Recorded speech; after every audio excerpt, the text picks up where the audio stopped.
Chapter 16:26. Xiao Chan did not have the slightest intention of showing mercy to the fairer sex. Previously, he had killed the pair of grandfather and grandson because they had a death wish. Even though the pair of grandfather and grandson did not have any cultivation and looked very pitiful, there was always something hateful about a pitiful person. Just as Xiao Chan had said, they kept saying that Xiao Chan was a demon, but they did not have the slightest bit of fear or reverence in their hearts. The old man even took the initiative to attack Xiao Chan.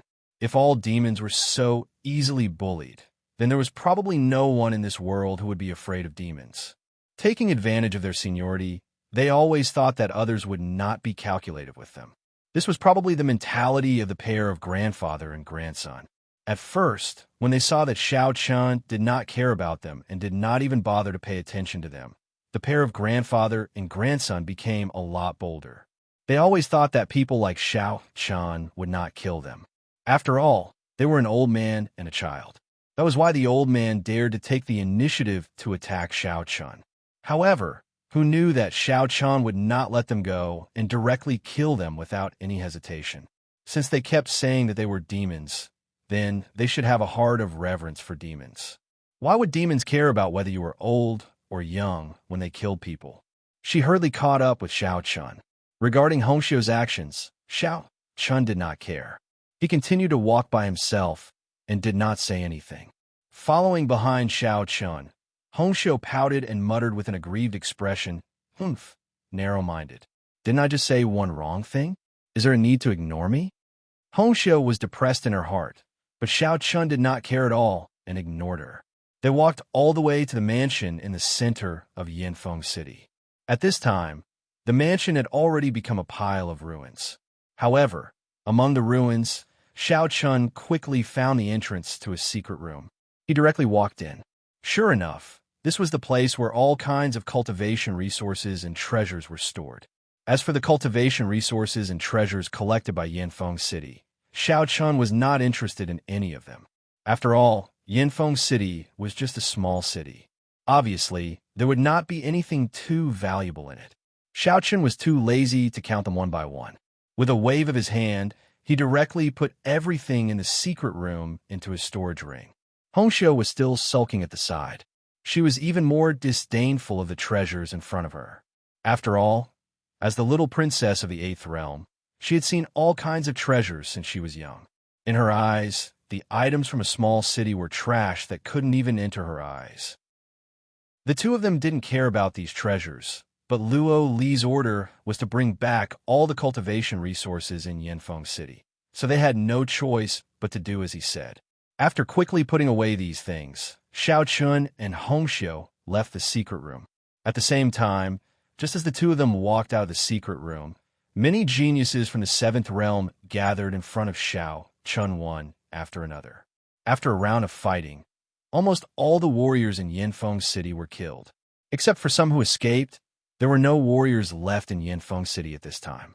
The rest were ordinary people with no cultivation.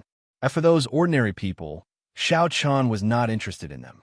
Looking at the hundreds of geniuses in front of him, Xiao Chan gently waved his hand. Half of the treasures collected in the secret room were directly placed in front of everyone by Xiao Chan. Divided. Xiao Chan and Hongxiu were not interested in these things, but for many geniuses present, they were still useful. For example, those elixirs and natural treasures used for cultivation. Although they were not the best things, it was better than nothing. Who would complain about having too many cultivation resources? They did not expect Xiao Chan to be so generous. Immediately, everyone present was overjoyed. However, only Yu Shujin came to Xiao Chan hesitantly and said carefully, "Senior Xiao Chan, this is against the rules. Luo Li's order was to bring back the cultivation resources of Yanfeng City, but Xiao Chan actually divided them directly here. This was indeed against the rules. After all, in the 7th realm, any reward must go through the proper channels. Directly giving out rewards like this somewhat violated the rules of the 7th realm. She was worried that she would be held accountable, but after hearing Yu Shujin's words, Xiao Chan said indifferently, "It's fine. If there's a problem, look for me. It has nothing to do with you. Just divide it." He did not care about the rules at all. Besides, Xiaochen was also clear that Luo Li would not care about such treasures. Therefore, it was fine to divide them. Moreover, as the heir of the seventh realm, Xiao Chun still had this bit of authority. This was the first time everyone followed Xiao Chun into a battle. Xiao Chun was very satisfied with their performance. At least in the process of this battle, no one disobeyed him. In this case, Xiao Chun naturally had to be more generous. As soon as Xiao Chun finished speaking, everyone quickly divided up the various cultivation resources in front of them. In this regard, Yu Jin could only smile bitterly in her heart. She thought that Xiao Chun was really a person who did not have any taboos. However, after this battle, the Sky Pride's impression of Xiao Chun had changed. Looking at the expression in their eyes, there was not much hostility towards Xiao Chun. Although they were not completely convinced, it could be considered as a preliminary recognition of Xiao Chun's identity as the heir of the seventh realm. He was completely uninterested in the psychological changes of these people. In any case, Xiao Chun did not care how these people viewed him. It did not matter if they hated him or were hostile towards him. After dividing up the cultivation resources, everyone was full. Then, Xiao Chun ordered them to return to the seventh realm's Black Palace. Now that Yinfeng City had been destroyed and all the cultivation resources had been plundered by Xiao Chun, there was no need for them to stay here. The group directly returned to the seventh realm's Black Palace. However, while Xiao Chun was leading them back, in the main hall of the seventh realm's Black Palace, several immortal venerables were surrounding an immortal emperor and talking at the same time. After listening carefully, it turned out that these people were here to complain, and the one they were complaining about was Xiao Chun. One of the middle-aged men was the most agitated. He looked at the immortal emperor in front of him and said angrily, "Elderly Qiu, you have to seek justice for my son. My son was killed by Xiao Chun just because he said something. What scandal? Xiao Chun is simply too presumptuous. He must be severely punished this time." The middle-aged man said with righteous indignation. He was naturally the father of the young man, surnamed Mo Qingshu. However, as soon as Mo Qingshu returned to the seventh realm, he heard the news that his son was killed by Xiao Chun. He was so angry that he vomited blood and fainted. As soon as he woke up, he went to the higher-ups of the seventh realm and wanted to sue Xiao Chun, begging for collection, begging for monthly votes, begging for recommendation. Chapter 16:27. Mo Qingshu's face was filled with grief and indignation, but it was understandable. After all, Xiao Chun had killed his only son. As his father, it would be strange if he wasn't angry. If it weren't for the fact that Xiao Chun was the heir of the seventh realm, Mo Qingshu wouldn't have come to complain at all. Instead, he would have gone straight to Xiao Chun and killed him to avenge his son. However, Mo Qingshu still had some sense. Otherwise, if he really went to seek revenge on Xiao Chun, it would be hard to say who would be the one to kill who in the end. As soon as Mo Qingshu's voice faded, the other immortal venerables at the side also chimed in. "That's right, elderly Qiu. We can't let Xiao Chun be so presumptuous. He actually said that he would cut off my son's cultivation resources. Isn't this equivalent to crippling my son?" These immortal venerables who had come with Mo Qingshu were the fathers of the geniuses who had openly opposed Xiao Chun. Facing their anger, Li Qiu's heart was filled with bitterness. In the seventh realm, Li Qiu's status was very high because of his powerful strength. He had reached the limit of the great perfection immortal emperor realm, and was only one step away from the immortal emperor realm. Therefore, Li Qiu was one of the few elders with real power in the seventh realm. During this period of time, Luo Li didn't seem to be in the seventh realm. No one knew where he had gone. Therefore, Li Qiu was in charge of the Black Palace in the seventh realm. Today, Mo Qingshu and the others came aggressively to ask Li Qiu to severely punish Xiao Chun. Li Qiu smiled helplessly as he looked at the furious Mo Qingshu and the other celestial venerables who were also furious. "Everyone, it's not that I don't want to punish Xiao Chun, but you all know Xiao Chun's identity. In the entire seventh realm, only the realm lord can punish the heir of the seventh realm. Don't you all know this?" Xiao Chun was the heir of the seventh realm. His status wasn't lower than Li Qiu's. Although Li Qiu was an immortal emperor and one of the few elders with real power in the seventh realm, he indeed wasn't qualified to punish Xiao Chun. At least, he had to report it to Luo Li and obtain Luo Li's consent before he could punish Xiao Chun. Of course, there were some reasons that Li Qiu didn't mention. Otherwise, Mo Qing and the others would have vomited blood. In fact, Li Qiu didn't want to get involved in the things that Mo Qing and the others were talking about, because these were the matters of the younger generation. According to the rules of the seventh realm, the heirs of Kunlun Field were the leaders of the young geniuses of the seventh realm. Therefore, it was Xiao Chen's right to cut off the cultivation resources of those geniuses. There was nothing wrong with that. As for killing Mo Qingshu's son, it was indeed a bit too much, but it was not a serious mistake. So, how do you think Xiao Chun should be punished? Xiao Chun had just gone a little overboard, but it wasn't a big mistake. Most importantly, Li Qiu knew Xiao Chen's character. He didn't want to provoke this little lunatic. Therefore, he really didn't want to be involved in this matter. The meaning of his words was very clear. If you want to punish Xiao Chun, go directly to the Realm Lord. It's useless to look for me. However, Mo Qingshu, who was already extremely furious, clearly didn't understand what Li Qiu was implying. Hearing those words, Mo Qingshu coldly shouted with a face full of anger.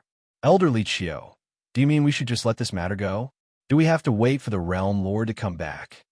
Mo Qingshu was bent on avenging his son, so he could be said to be a little aggressive when facing Li Qiu. Facing Mo Qingshu's attitude, Li Qiu was slightly angry in her heart. What? Do you think there's a problem with what I said? Xiao Chun is an heir of the Kunlun realm. This old man has no right to punish him. I can only wait for the Realm Lord to come back. Mo Qingshu, do you not understand my words? His voice was obviously filled with anger. Sensing Li Qiu's anger, the anger in Mo Qingshu's heart was instantly extinguished.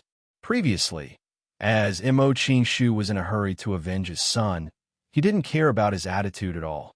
But now, with Li Qiu's anger, Mo Qingshu came to his senses. Li Qiu was a great perfection immortal emperor. He, Mo Qingshu, didn't have the ability to challenge Li Qiu. Not only Mo Qingshu, but the other immortal venerables also had a slight change in expression and immediately shut their mouths. Seeing that everyone had become obedient in an instant, Li Qiu's expression eased slightly. Then, he said indifferently, I will inform the Realm Lord about Xiao Chen's matter.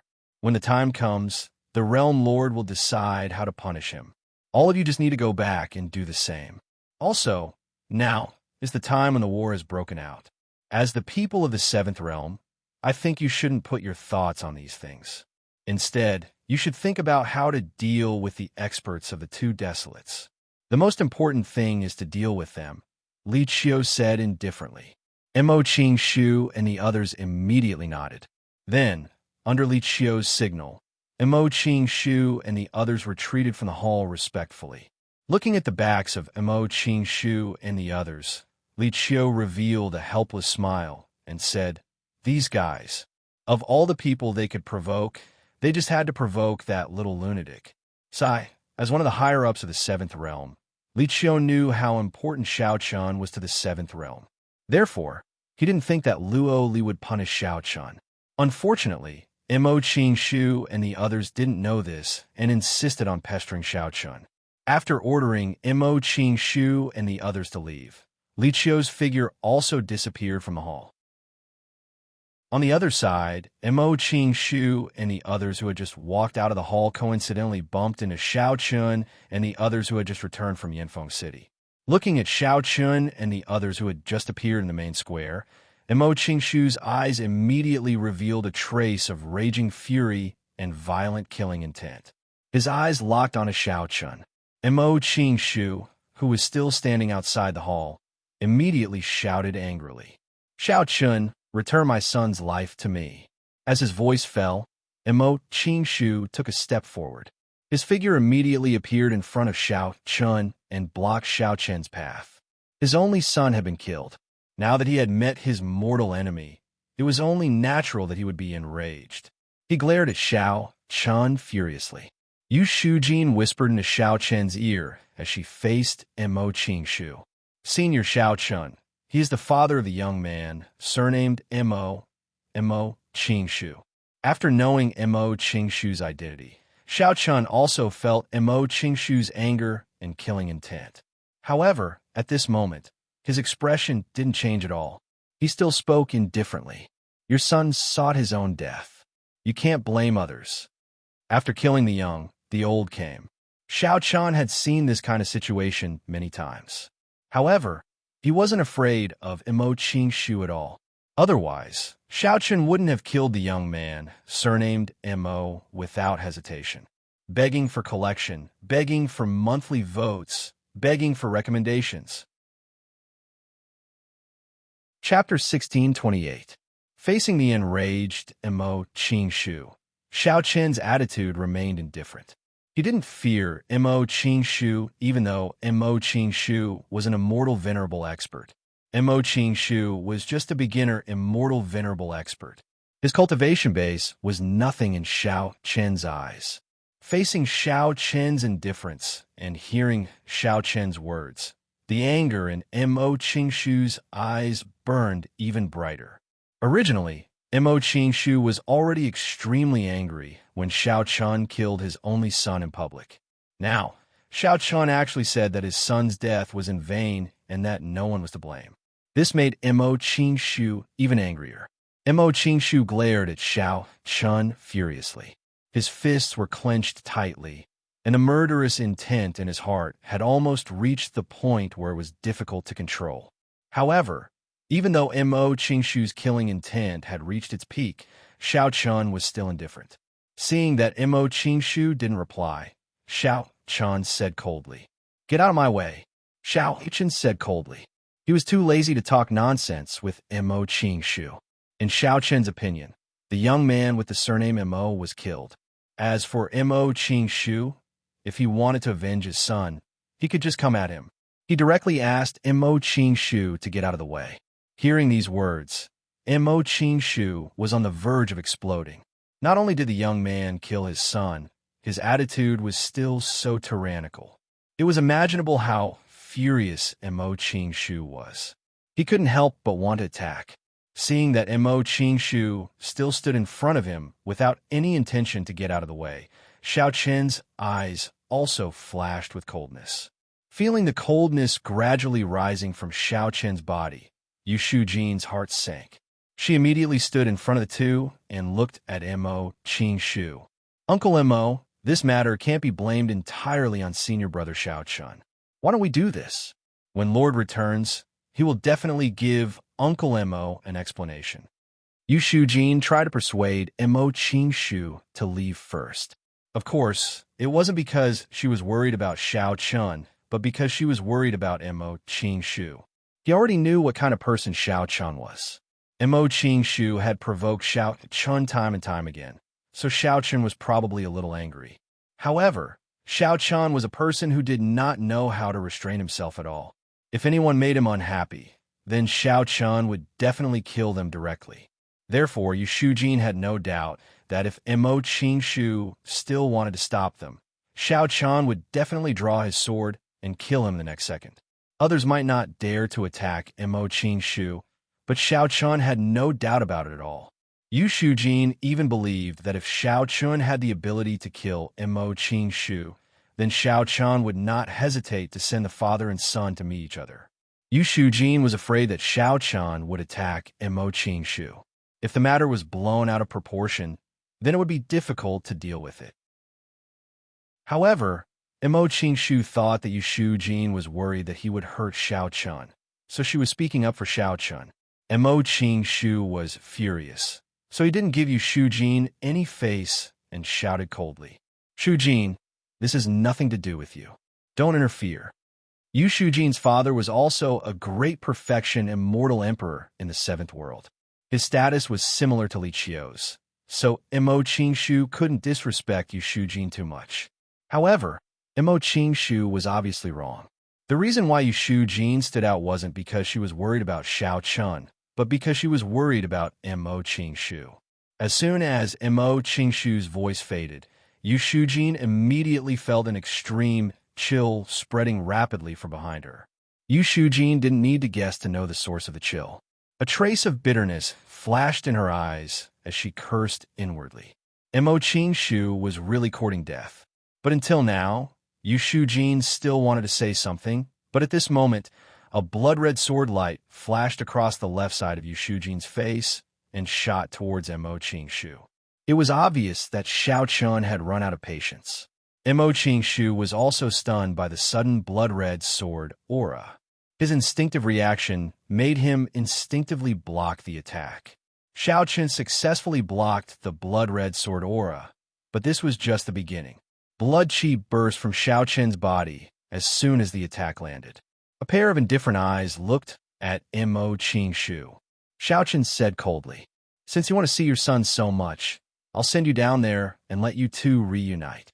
Having said that, Xiao Chun took a step forward and executed the Heavenly Star Step.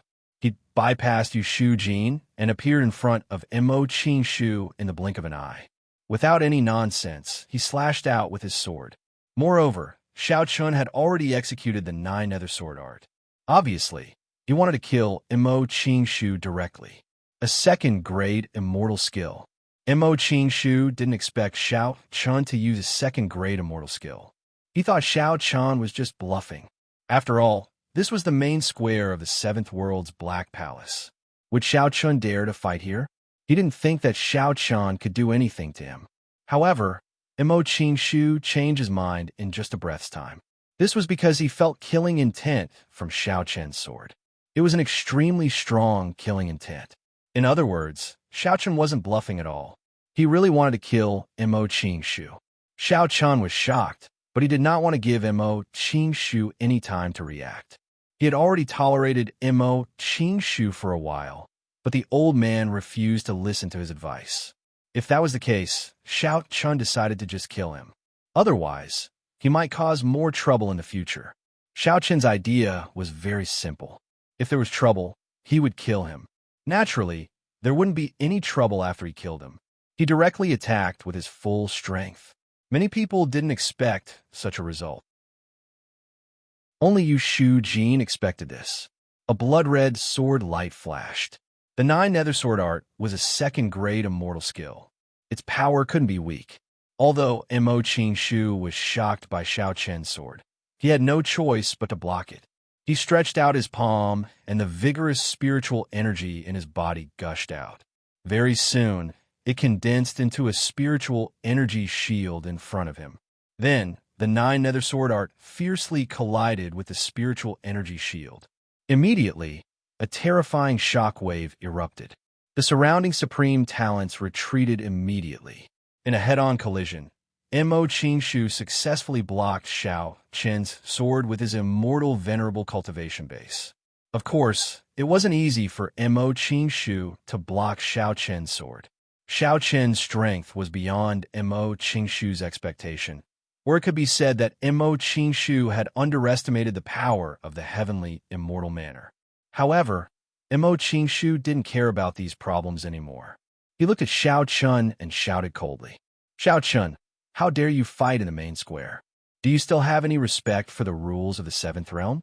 Please add me to your collection. Please recommend me." Chapter 1629. In the Black Palace of the 7th World, there was a micro-world that was specially used for martial arts competitions. According to the rules of the 7th World, they could only fight in that micro-world. After all, there were a lot of experts in the 7th World, not to mention immortal venerables and immortal emperors. Even the aftershock of a battle between immortal emperors was enough to cause serious damage to the Black Palace. Just like now, when Xiao Chun and Mo Qingshu collided, the ground where they were standing had already cracked inch by inch. This was because the grade of the Black Palace wasn't low. Otherwise, the entire Black Palace would have been destroyed. Mo Qingshu was furious and shocked at the same time.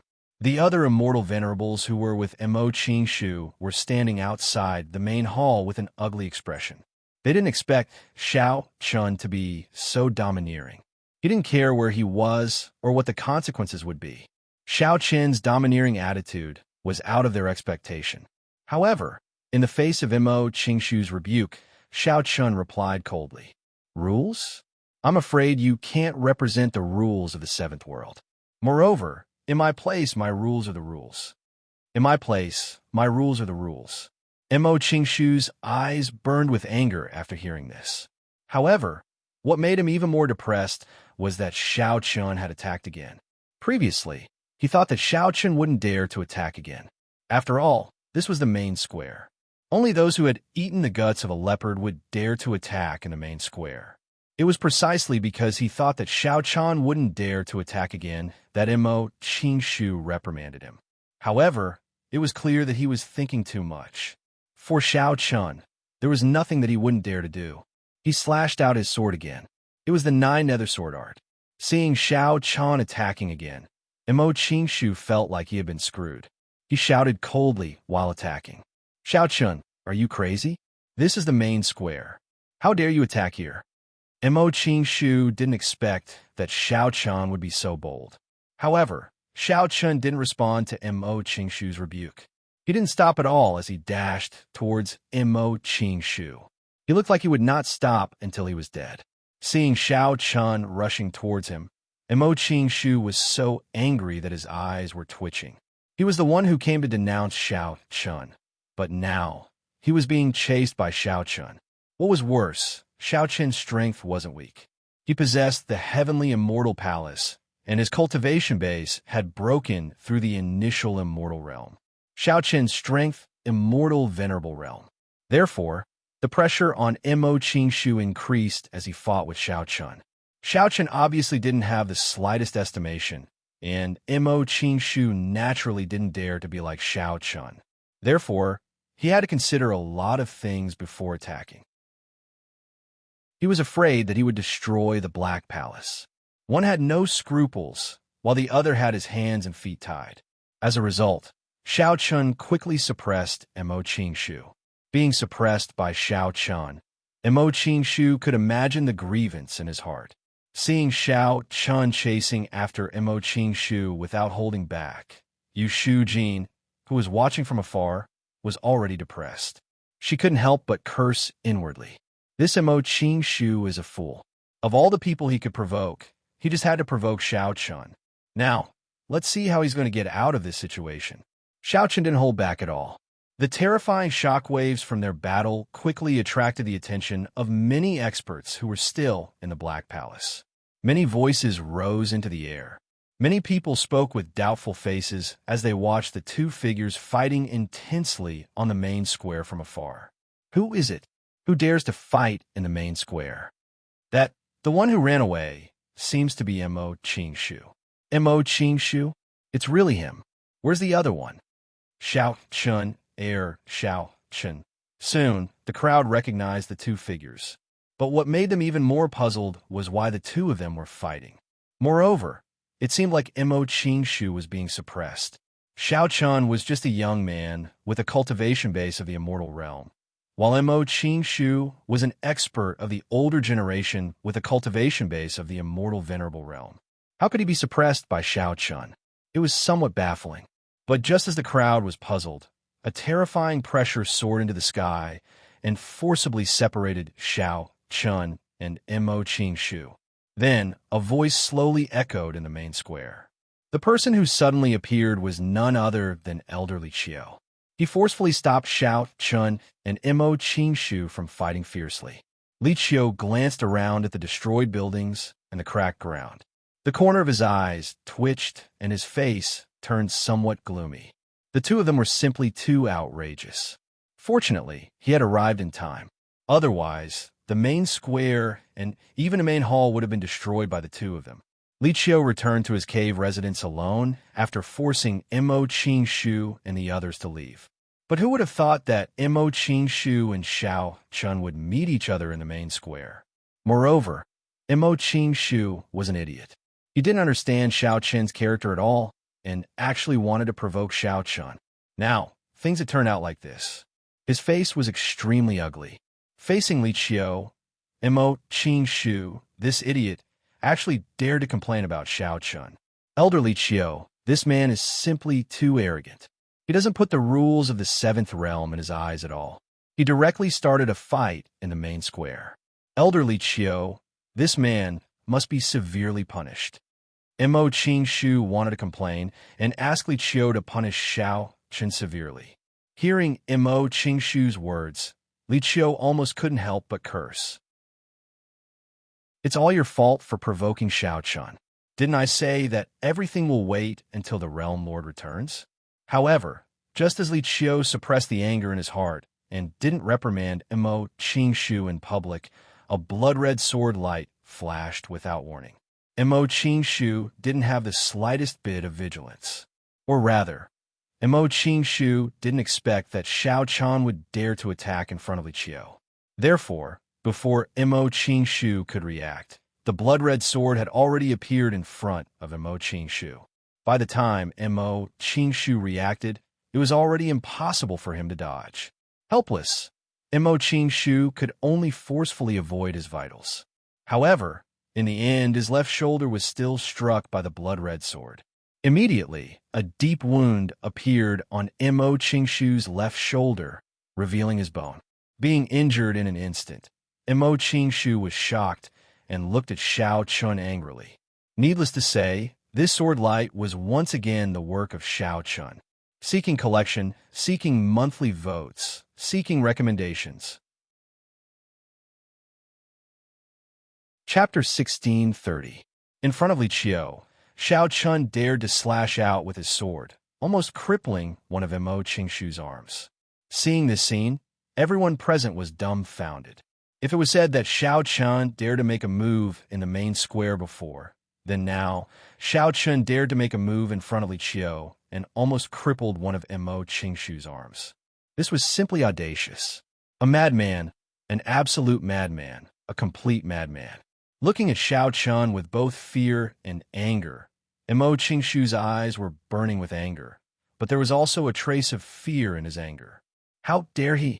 How dare Xiao Chen make a move in front of Li Chiu? Damn it, this madman. Mo Qing-shu kept cursing in his heart. In the face of Mo Qing-shu's angry glare, Xiao Chen swung the Wu Chun sword in his hand and said indifferently, "Cheap mouth." In Xiao Chen's opinion, a person like Mo Qing-shu was nothing to worry about at all. He only wanted to let Li Chiu punish him. If it wasn't for Xiao Chen, who would Li Chiu side with between him and Mo Qing-shu? Don't forget that Xiao Chen was the heir of the seventh realm. Being called cheap mouth by Xiao Chen, one could imagine the anger in Mo Qing-shu's heart. He didn't think much about it and immediately scolded. "Little bastard, you were born without a mother to teach you. You're courting death." Originally, Xiao Chen didn't intend to make a move. After all, Li Chiu was here. Facing an expert of the great perfection immortal emperor realm, he still had to give face to him. However, Mo Qing-shu was courting death and had directly touched Xiao Chen's reverse scale. Since his parents were killed, anyone who dared to insult his parents in front of Xiao Chen would be killed by Xiao Chen. After hearing Mo Qing-shu's scolding, the killing intent that was gradually extinguishing soared to the sky again with a boom, and it was at least twice as strong as before. It was an extremely terrifying killing intent. Sensing the killing intent emitted from Xiao Chen, Mo Qing-shu was stunned. Even he didn't have such a strong killing intent. He felt as though he had fallen into an ice cellar. He had never thought that with his cultivation base of the immortal venerable realm, he would actually feel a chill when facing a junior. With a solemn expression, Mo Qing-shu no longer scolded Xiao Chen. He looked at Xiao Chen gloomily. At the same time, Xiao Chen took a step forward, step by step, towards Mo Qing-shu. "Since you want to die, I'll fulfill your wish." If it was said that Mo Qing-shu was someone that Xiao Chen could kill before, then now, Mo Qing-shu had become a person that Xiao Chen must kill. Not for any other reason, but just because this guy insulted his parents. Xiao Chen must kill him. With every step Xiao Chen took, his murderous aura became even more intense. Mo Qing-shu began to feel a little uneasy as his murderous aura became more and more intense. If it was said that Mo Qing-shu didn't think that Xiao Chen would dare to attack him before, Then he didn't doubt Xiao Chen's courage at all because this guy didn't care about the rules of the seventh realm at all. Xiao Chen could be said to be extremely daring, and at the same time, his combat strength was ridiculously strong. At this moment, Mo Qingshu felt a trace of fear for the first time in his life. He felt fear in front of Xiao Chen. At the same time, Mo Qingshu couldn't help but shout as he retreated step by step. Xiao Chen, what are you trying to do? You and I are both from the seventh realm and are from the same sect. Do you want us to kill each other? Same sect. So what? Hearing Mo Qingshu's words, Xiao Chen said coldly. Then, he directly slashed out with his sword. The nine nether sword technique was displayed again, and the blood-red sword chi went straight for Mo Qingshu. Madman, madman. Facing Xiao Chen's attack, Mo Qingshu kept cursing in his heart, but he didn't dare to stop. He immediately prepared to block Xiao Chen's attack. However, at this time, Mo Qingshu's left shoulder was seriously injured by Xiao Chen. Facing this sword, Mo Qingshu felt great pressure. He could block it, but he would have to pay a price. Mo Qingshu was very depressed. But just as Mo Qingshu was complaining in his heart, suddenly, a spiritual energy shield appeared in front of him and blocked Xiao Chen's attack. Needless to say, this must be Li Qiu's move. Seeing that Xiao Chen was about to kill Mo Qingshu, Li Qiu naturally couldn't do nothing. He blocked Xiao Chen's sword for Mo Qingshu. Then, Li Qiu shouted coldly, Xiao Chen, that's enough. To be honest, Li Qiu was very conflicted about Xiao Chen. First of all, Xiao Chen was indeed too unscrupulous and extreme. He didn't care about the rules of the seventh realm at all. Just like now, Xiao Chen wanted to kill Mo Qingshu in front of him. He didn't care about Li Qiu at all. However, with Xiao Chen's status, Li Qiu couldn't punish Xiao Chen at all. Moreover, Xiao Chen was very important to the seventh realm. After all, in the entire seventh realm, there was no one else who could replace Xiao Chen in the younger generation. Without Xiao Chen, no one was qualified to be the heir of the seventh realm. Even Yu Shujin wasn't qualified now. After all, his cultivation was too low, and he couldn't get the power of living beings. Li Qiu was conflicted about Xiao Chen, but he couldn't just watch Xiao Chen kill Yu Shujin in front of him. Thus, he had to do something. Seeing Li Qiu's move, Xiao Chen looked at him indifferently. There was neither sadness nor joy in his eyes. There was only deep indifference. Meeting Xiao Chen's eyes, Li Qiu could only bite the bullet and say, Xiao Chen, this is the Black Palace of the seventh realm. It's not a place for you to settle your personal grudges. Today, I'm here. You can't touch him. As one of the elders of the seventh realm, Li Qiu naturally cared about his reputation. Since he'd already made a move, he obviously couldn't let Xiao Chen hurt Mo Qingshu at all. Hearing Li Qiu's words, Mo Qingshu heaved a sigh of relief. With Li Qiu here, Xiao Chen obviously couldn't do anything to him. After all, Li Qiu's cultivation completely crushed Xiao Chen's. The fear in his eyes quickly receded. At the same time, Xiao Chen, who had also heard Li Qiu's words, looked deeply at Li Qiu. Then, without saying anything, he looked away. Then, he directly turned to Mo Qingshu and said indifferently, The elders can protect you now, but they can't protect you forever. Mo Qingshu, leave your head for now. One day, I'll definitely come and take it myself. Clearly, he was determined to kill Mo Qingshu. After saying that, without waiting for Mo Qingshu's reply, Xiao Chen directly turned and left. He didn't care about Li Qiu at all. Looking at Xiao Chen's back, Li Qiu could only helplessly smile bitterly in his heart. Then he glanced at Mo Qingshu's bitter face and scolded in a low voice, What an idiot. Please add me to your collection. Monthly vote. Recommend me. Chapter 16:31. After Xiao Chen left, Li Qiu cursed in his heart. Mo Qingshu, this idiot, actually heaved a long sigh of relief at this time. Mo Qingshu came in front of Li Qiu and bowed respectfully. Thank you, elder. Mo Qingshu was indeed grateful for Li Qiu's help just now. If Li Qiu didn't help, although Mo Qingshu could also block Xiao Chen's sword, with his current situation, it was obviously impossible for him to come out unscathed. Mo Shu respectfully cupped his hands and thanked Li Qiu respectfully, but Li Qiu didn't appreciate it all. Li Qiu looked at Mo Shu, who had completely relaxed, and finally couldn't help but curse. Do you think this is the end? Li Qiu cursed Mo Shu in his heart. Did he really think this was the end? Although Li Qiu and Xiao Chen had almost no contact, Li Qiu had heard about Xiao Chen's matter from Luo Li. Without a doubt, Xiao Chen must have held a grudge against Mo Shu. Moreover, with Xiao Chen's experience, Mo Shu actually insulted Xiao Chen's parents. Xiao Chen certainly wouldn't let him off easily. It could be said that Mo Shu was already a person that Xiao Chen must kill. This idiot actually thought this was the end. Mo Shu was angry, but after hearing Li Qiu's words, he asked with a puzzled expression, "Elder, what do you mean? Does Xiao Chen really want to fight me to the death?" Mo Shu made everything seem too simple and too beautiful. Hearing his words, Li Qiu finally couldn't help but curse. "You are really an idiot. Do you think Xiao Chen was joking just now? Do you really think that Xiao Chen won't kill you? Do you think this matter is over with a simple answer?" Li Qiu was completely infuriated by Mo Shu's idiocy, so he also scolded him. Hearing Li Qiu's scolding, Mo Shu's face gradually became ugly. If that was the case, what should they do? After interacting with Xiao Chen today, to be honest, Mo Shu was somewhat fearful of Xiao Chen. Xiao Chen's strength and crazy personality made Mo Shu extremely fearful. If Xiao Chen really hated him and wanted to kill him all the time, what would happen to Mo Shu in the future?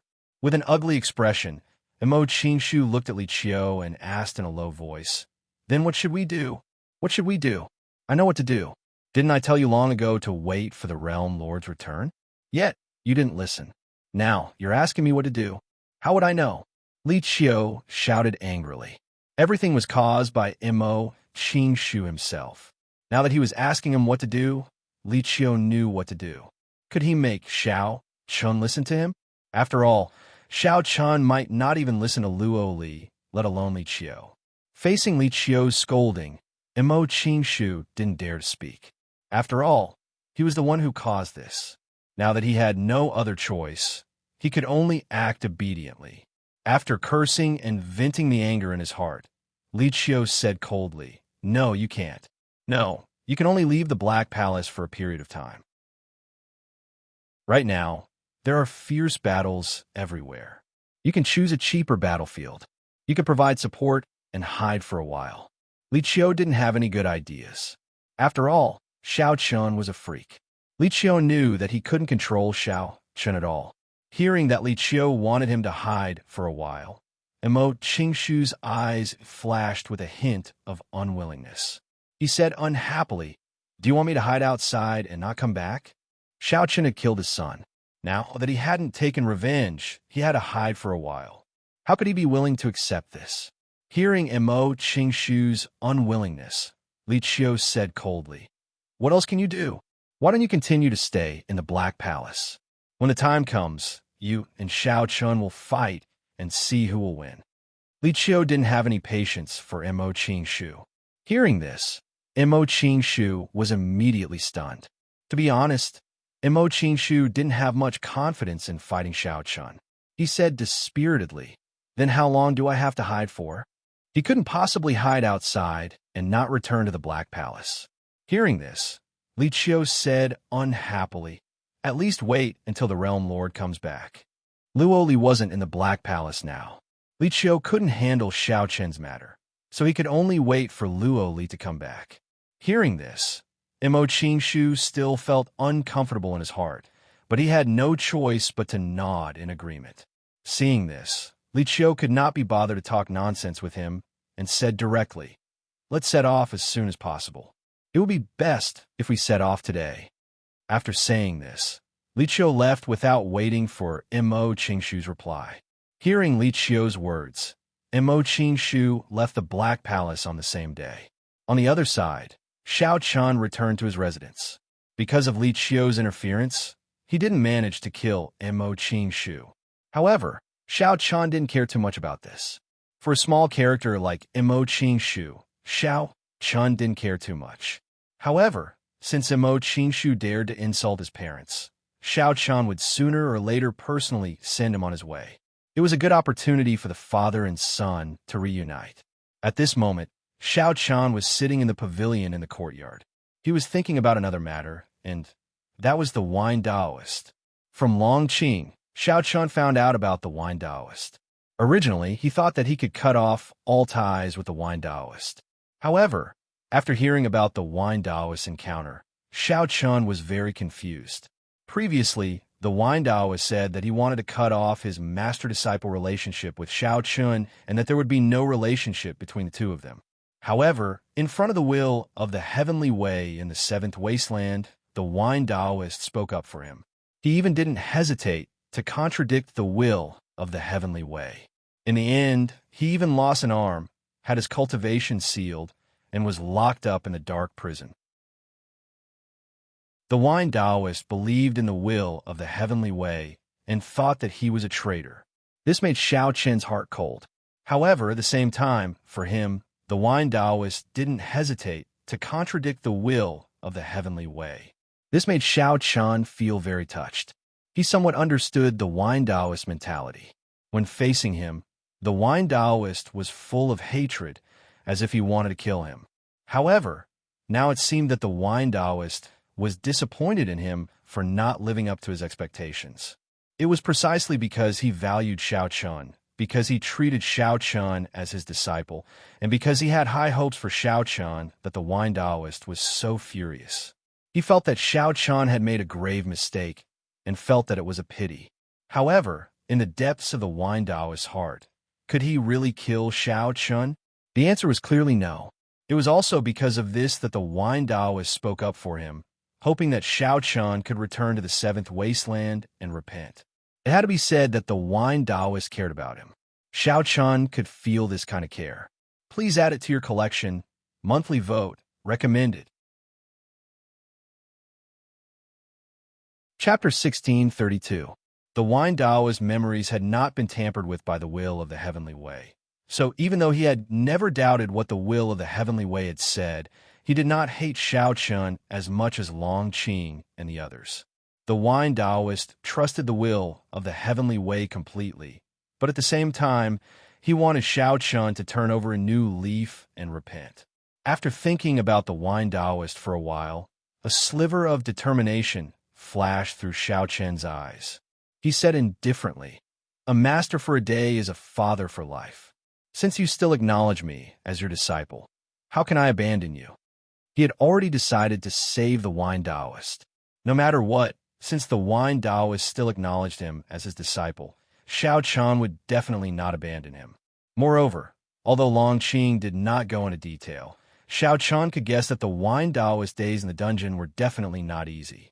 Since Xiao Chun knew that the wine Taoist had fallen into such a state, because of him he clearly could not just sit by and watch. Just as Xiao Chun made up his mind, Yu Shujin and Hong Xiu walked into the courtyard. Hong Xiu no longer needed to report when she came to Xiao Chen's dwelling. Yu Shujin felt very helpless about what had happened in the main square earlier. Now, she arrived before Xiao Chun and bowed respectfully. "Senior Xiao Chun, it's all done." After returning from Yinfeng City, the resources naturally had to be handed over. Xiao Chun directly handed this matter over to Yu Shujin. Xiao Chun nodded slightly when he heard Yu Shujin's words. Then, he looked at the two of them and said indifferently, "Sit." He took the initiative to invite the two of them to sit. Hong Xiu obediently sat beside Xiao Chun when she heard that, while Yu Shujin sat opposite Xiao Chun. Xiao Chun looked at Yu Shujin and asked indifferently, "Have you heard about the dungeon?" Since he had decided to save the wine Taoist, he naturally had to find out more about the dark prison. Xiao Chun knew nothing about the black prison. Upon hearing Xiao Chun's question, Yu Shujin frowned and said, "I've heard a little about it. It's said that this elder black prison is a small world specially built by the will of the heavenly way in the seventh wilderness to imprison those guilty almighties above the immortal state. It was specially used to imprison those mighty figures above the immortal realm." Hearing this, Xiao Chun was slightly stunned. It seemed that this dark prison was not simple. Yu Shujin explained the dark prison to Xiao Chun. It was said that the dark prison had existed since ancient times. After so many years, there shouldn't be many people locked up in the dark prison. However, everyone who was locked up in the dark prison was at least an overlord. In other words, if you wanted to be locked up in the dark prison, you needed to be in the immortal state at the very least. This was because anyone below the immortal state didn't even have the right to enter the dark prison. Moreover, it was said that the dark prison's guards were very powerful. In all these years, it seemed that no one had been able to break through the dark prison and escape. Hearing Xiao Chun and Yu Shujin talk about the dark prison, Hongxiu couldn't get a word in. She knew nothing about the dark prison. After all, Hongxiu was from the 8th realm and knew very little about the 7th wilderness. She looked at Xiao Chun curiously. She didn't know why Xiao Chun suddenly asked about the dark prison. In Hongxiu's opinion, it was just a place to imprison criminals. There wasn't much to pay attention to. After telling Xiao Chun everything she knew, Yu Shujin said in the end, "Don't worry, Senior Xiao Chun, I actually don't know much about the dark prison. However, if you want to ask about the dark prison, I have a few candidates. They were all from the 7th wilderness before, but they joined the 7th realm later. They obviously know more about the dark prison. It wasn't strange that the 7th realm had some almighty experts who had defected from the 7th wilderness. Of course, these people were all experts of the older generation. At the very least, they were people from the ancient times." After Yu Shujin's introduction, Xiao Chun did not expect that Li Qiu was also a traitor from the 7th wilderness. However, when Li Qiu betrayed the 7th wilderness, it was in the primordial age, which was a very long time ago. Yu Shujin suggested that Xiao Chun ask Li Qiu. After all, Li Qiu definitely knew more than him. Hearing Yu Shujin's words, Xiao Chun did not refuse. He nodded slightly and said, "Okay, I got it." He only knew some simple information about the dark prison from Yu Shujin. It wasn't very useful. If he wanted to go to the dark prison to rescue the Wine Taoist, it wouldn't be so easy. Since it was a small world created by the will of the heavenly way, the dark prison's defenses definitely wouldn't be weak. If he wanted to rescue the Wine Taoist, he would need to come up with a good plan. It would be very difficult for Xiao Chun to succeed by himself. He would need the help of the 7th realm. Xiao Chun was only at the initial stage of the immortal realm. If he wanted to break into the dark prison alone, even if Xiao Chun had the heavenly immortal abode, it would be difficult for him to succeed. He would most likely die. Therefore, he couldn't rush to rescue the Wine Taoist. First, he had to understand the dark prison. Then, he could formulate a corresponding plan according to the situation. Seeing that Xiao Chun was deep in thought, Beautiful Red asked curiously, "Xiao Chun, why are you asking about the dark prison?" Beautiful Red didn't understand why Xiao Chun was so curious about a place used by the 7th realm to imprison prisoners. However, Xiao Chun simply replied, "To rescue the Wine Taoist." There was nothing to hide. However, Yu Shujin frowned and said, "Senior brother, junior brother, you have to think about it first. Senior brother Xiao Chun, I'm afraid you have to think twice about this. The defense of the dark prison is not simple. It's very dangerous to go there recklessly." Yu Shujin said this very tactfully. In Yu Shujin's opinion, although Xiao Chen's combat strength was strong, it was almost impossible for him to go to the dark prison to rescue the Wine Taoist. After all, for so many years, there had never been a case of a prisoner escaping or an outsider sneaking into the dark prison. Therefore, the dark prison's defenses couldn't be simple.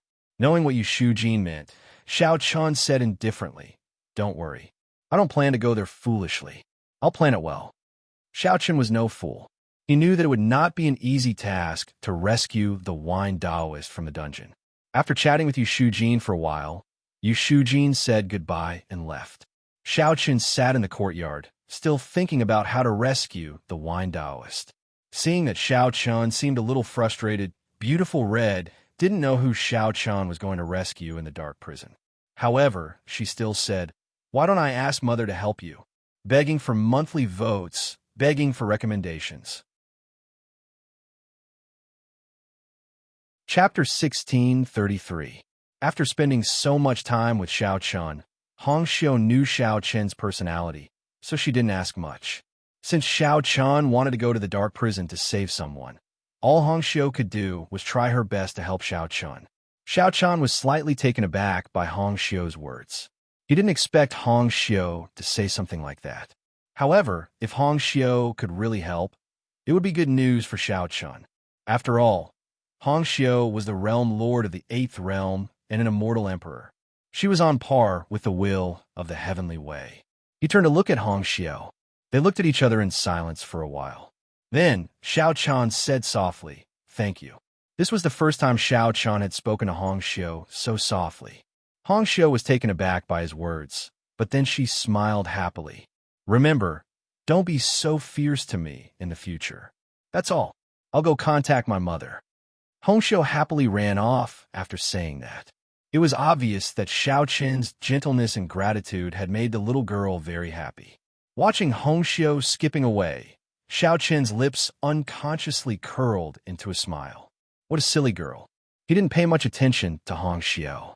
No matter what the result was, Xiao Chen wouldn't blame Hong Xiu whether Hong Xiu agreed to help him or not. After all, Xiao Chen could feel Hong Xiu's concern for him. Hong Xiu could only rely on Hong Xiu. After all, Xiao Chen couldn't control the will of an immortal emperor. He could only let nature take its course. After a silent night, Xiao Chen went directly to Li Qiu's cave residence the next morning. Yu Shujin said that Li Qiu knew more about the dark prison. Therefore, Xiao Chen took the initiative to find Li Qiu early in the morning. After the announcement, Xiao Chen saw Li Qiu in the main hall. Seeing Xiao Chen walk over, Li Qiu sat on the main seat and said with a faint smile, "Heir, what brings you here so early in the morning?" Although Li Qiu didn't know Xiao Chen very well, he knew that with Xiao Chen's character, something must have happened for him to visit them in person so early in the morning. Li Qiu obviously didn't intend to beat around the bush with Xiao Chen. Upon hearing these words, Xiao Chen also said bluntly, "There are indeed some matters. I came here today to ask Elder about the dark prison." There was nothing to hide. Hearing that Xiao Chen wanted to ask about the dark prison, a strange look flashed across Li Qiu's eyes, but his expression was still calm. He smiled and said, "Oh, heir apparent, are you interested in the dark prison?" "Not really. I just want to save someone," Xiao Chen replied faintly after hearing the question. Xiao Chen naturally wasn't interested in the dark prison. The only reason he wanted to ask was to save the wine Taoist. Hearing that Xiao Chen wanted to save someone, Li Qiu was stunned. Then he smiled bitterly and shook his head. "I advise you to forget about it. It's not easy to save someone from the dark prison." Li Qiu didn't think that Xiao Chen could save someone from the dark prison with his strength. Moreover, in the current situation, the 7th realm probably couldn't help Xiao Chen too much. After all, it was time for the war to break out. Many strong cultivators of the 7th realm were scattered on various battlefields. They really couldn't spare anyone to help Xiao Chen. If the 7th realm helped, there might be a chance of success. But now, the 7th realm couldn't provide much help to Xiao Chen. As a result, the possibility of Xiao Chen saving someone from the dark prison was very slim. He wanted to persuade Xiao Chen not to go to the dark prison rashly. However, Xiao Chen didn't seem to want to listen to him at all. He just kept asking about the dark prison. Seeing Xiao Chen's attitude, Li Qiu had to tell Xiao Chen what he knew. Perhaps Xiao Chen would change his mind after knowing about the dark prison. According to Li Qiu, the dark prison was an independent small world. In this small world, the will of the heavenly way divided it into 3 layers. Each layer corresponded to a corresponding level of prisoner. The first layer was used to imprison the immortal realm experts. The second layer was for immortal venerables. The third layer was for immortal emperors. The defense of each layer was different. The defense of the first layer was relatively lax and not as tight. However, the lax defense here was only relative. On the other hand, the defense of the second and third layers was getting stricter, especially the third layer, which was used to imprison the immortal emperors. Logically speaking, the defense of the third layer was almost watertight. There were 3 layers of space. As for why there wasn't a place to imprison immortal emperors, it was because no immortal emperors had ever appeared in the 7th wilderness. After all, the immortal Emperor realm was comparable to the existence of the will of the heavenly way. If an immortal Emperor realm expert appeared in the seventh wilderness, would the seventh wilderness listen to him or the will of the heavenly way? That was how the dark prison was divided. Moreover, there were many immemorial puppets in the dark prison. These puppets were different from cultivators. They didn't have emotions. They only knew how to carry out the orders of their master. Therefore, these puppets wouldn't show any mercy to anyone who broke into the dark prison or tried to escape from it. They would directly kill that person. According to Li Qiu's estimation, most of these puppets should be at the immortal realm. However, he didn't know the exact number. Apart from the puppets, there were also experts guarding the dark prison. The person in charge of the dark prison was an immortal emperor called Rockheart. According to Li Qiu's estimation, Rockheart's cultivation should be about the same as his. As for his combat strength, he wouldn't know until he fought with him. This was roughly what Li Qiu knew about the dark prison. Compared to Yu Shujin, Li Qiu knew more about the dark prison. After introducing the dark prison, Li Qiu reminded him, it's not that easy to enter the dark prison. The will of the heavenly way has specially set up a restriction at the entrance of the dark prison. One must pass an identity verification before entering the small world of the dark prison. Otherwise, no one will be able to enter. Li Qiu still wanted to persuade Xiao Chun not to act rashly. It wasn't easy to enter the small world of the dark prison, let alone rescue someone. However, as soon as he finished speaking, he noticed that Xiao Chun was still deep in thought. It was obvious that he did not take his words seriously. Li Qiu sighed and continued, if you really want to go, you should wait until the Realm Lord returns. After all, with the help of the seventh realm, the chances of success will be much higher. Knowing that Xiao Chun didn't listen to him, Li Qiu could only say so. Everything would have to wait until Luo Li returned. At that time, he would see what Luo Li's opinion was. Moreover, if Luo Li agreed, Xiao Chun's chances of success would indeed be much higher with the help of the seventh realm. Begging for your collection, begging for monthly votes, begging for recommendations. Chapter 1634. What Li Qiu meant was for Xiao Chun to wait for Luo Li's return. Xiao Chun neither agreed nor refused. After all, what Li Qiu said made sense. If they could get the help of the seventh realm, their chances of success would indeed be much higher. Xiao Chun was the heir of the seventh realm, but he did not mobilize the full strength of the experts of the seventh realm. As the heir of the seventh realm, Xiao Chun could only command the young geniuses. As for the experts of the older generation, it was obviously impossible for them to listen to Xiao Chun's orders. This time, the young geniuses were definitely unreliable in the rescue mission. After all, their cultivation was too low. None of them had broken through to the immortal realm. Even if they followed him to the black prison with such cultivation, not only would they be of no use, they might even lose their lives. Therefore, Xiao Chun had never thought of bringing the young geniuses to the black prison.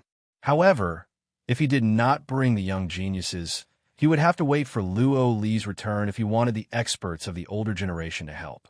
Of course, according to Xiao Chun's guess, the wine Taoist should not be in any danger for the time being.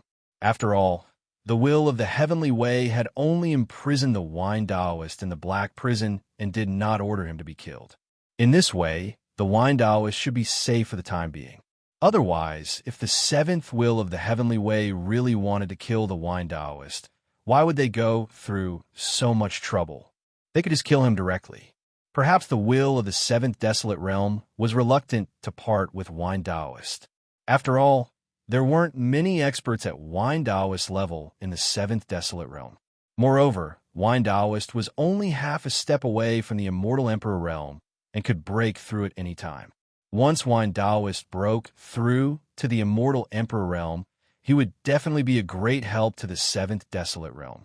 They were reluctant to kill the wine Taoist just like that.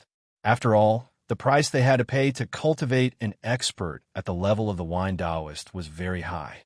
Since the wine Taoist would not be in any danger for the time being, Li Qiu's idea was to wait for Luo Li's return. After pondering for a while, Xiao Chan finally asked Li Qiu, "Elder, when will the realm lord return?" Xiao Chen did not know where Luo Li went.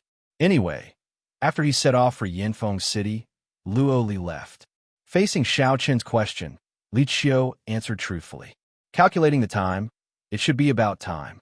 At most 10 days, the realm lord should be able to return. 10 days was not a long time. Hearing this, Xiao Chen nodded and said, "Okay, then we will do as Elder says." He agreed to Li Qiu's suggestion. Seeing this, Li Qiu secretly heaved a sigh of relief. He was still afraid that Xiao Chan would go to the black prison on impulse. If that was the case, things would be terrible. At this moment, seeing that Xiao Chan agreed, Li Qiu also smiled and nodded slightly. After that, Xiao Chan did not stay for long. He stood up and cupped his hands to Li Qiu. "Thank you for today, Elder. I will take my leave now." Although Xiao Chan was cold, he still understood. Today, Li Qiu had indeed helped him a lot. At least, Xiao Chan had learned a lot about the black prison from him. As such, saluting and thanking him was the basic etiquette. Seeing that Xiao Chan actually cupped his hands to salute him, Li Qiu was slightly stunned. In his impression, Xiao Chan seemed to be a lawless and unrestrained person. Today, he actually took the initiative to salute him. At first, he was a little surprised, but after thinking about it, Li Qiu understood. After all, he had helped Xiao Chan today.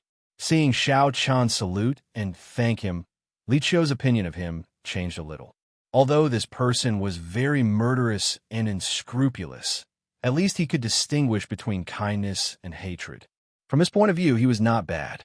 If you helped him, then Xiao Chan would definitely remember it and repay you in the future. Unlike those ingrates who would not remember how good you were to them, Xiao Chan was decisive and murderous, but he could distinguish between kindness and hatred. This was very commendable.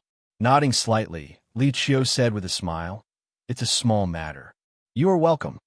His impression of Xiao Chan had changed.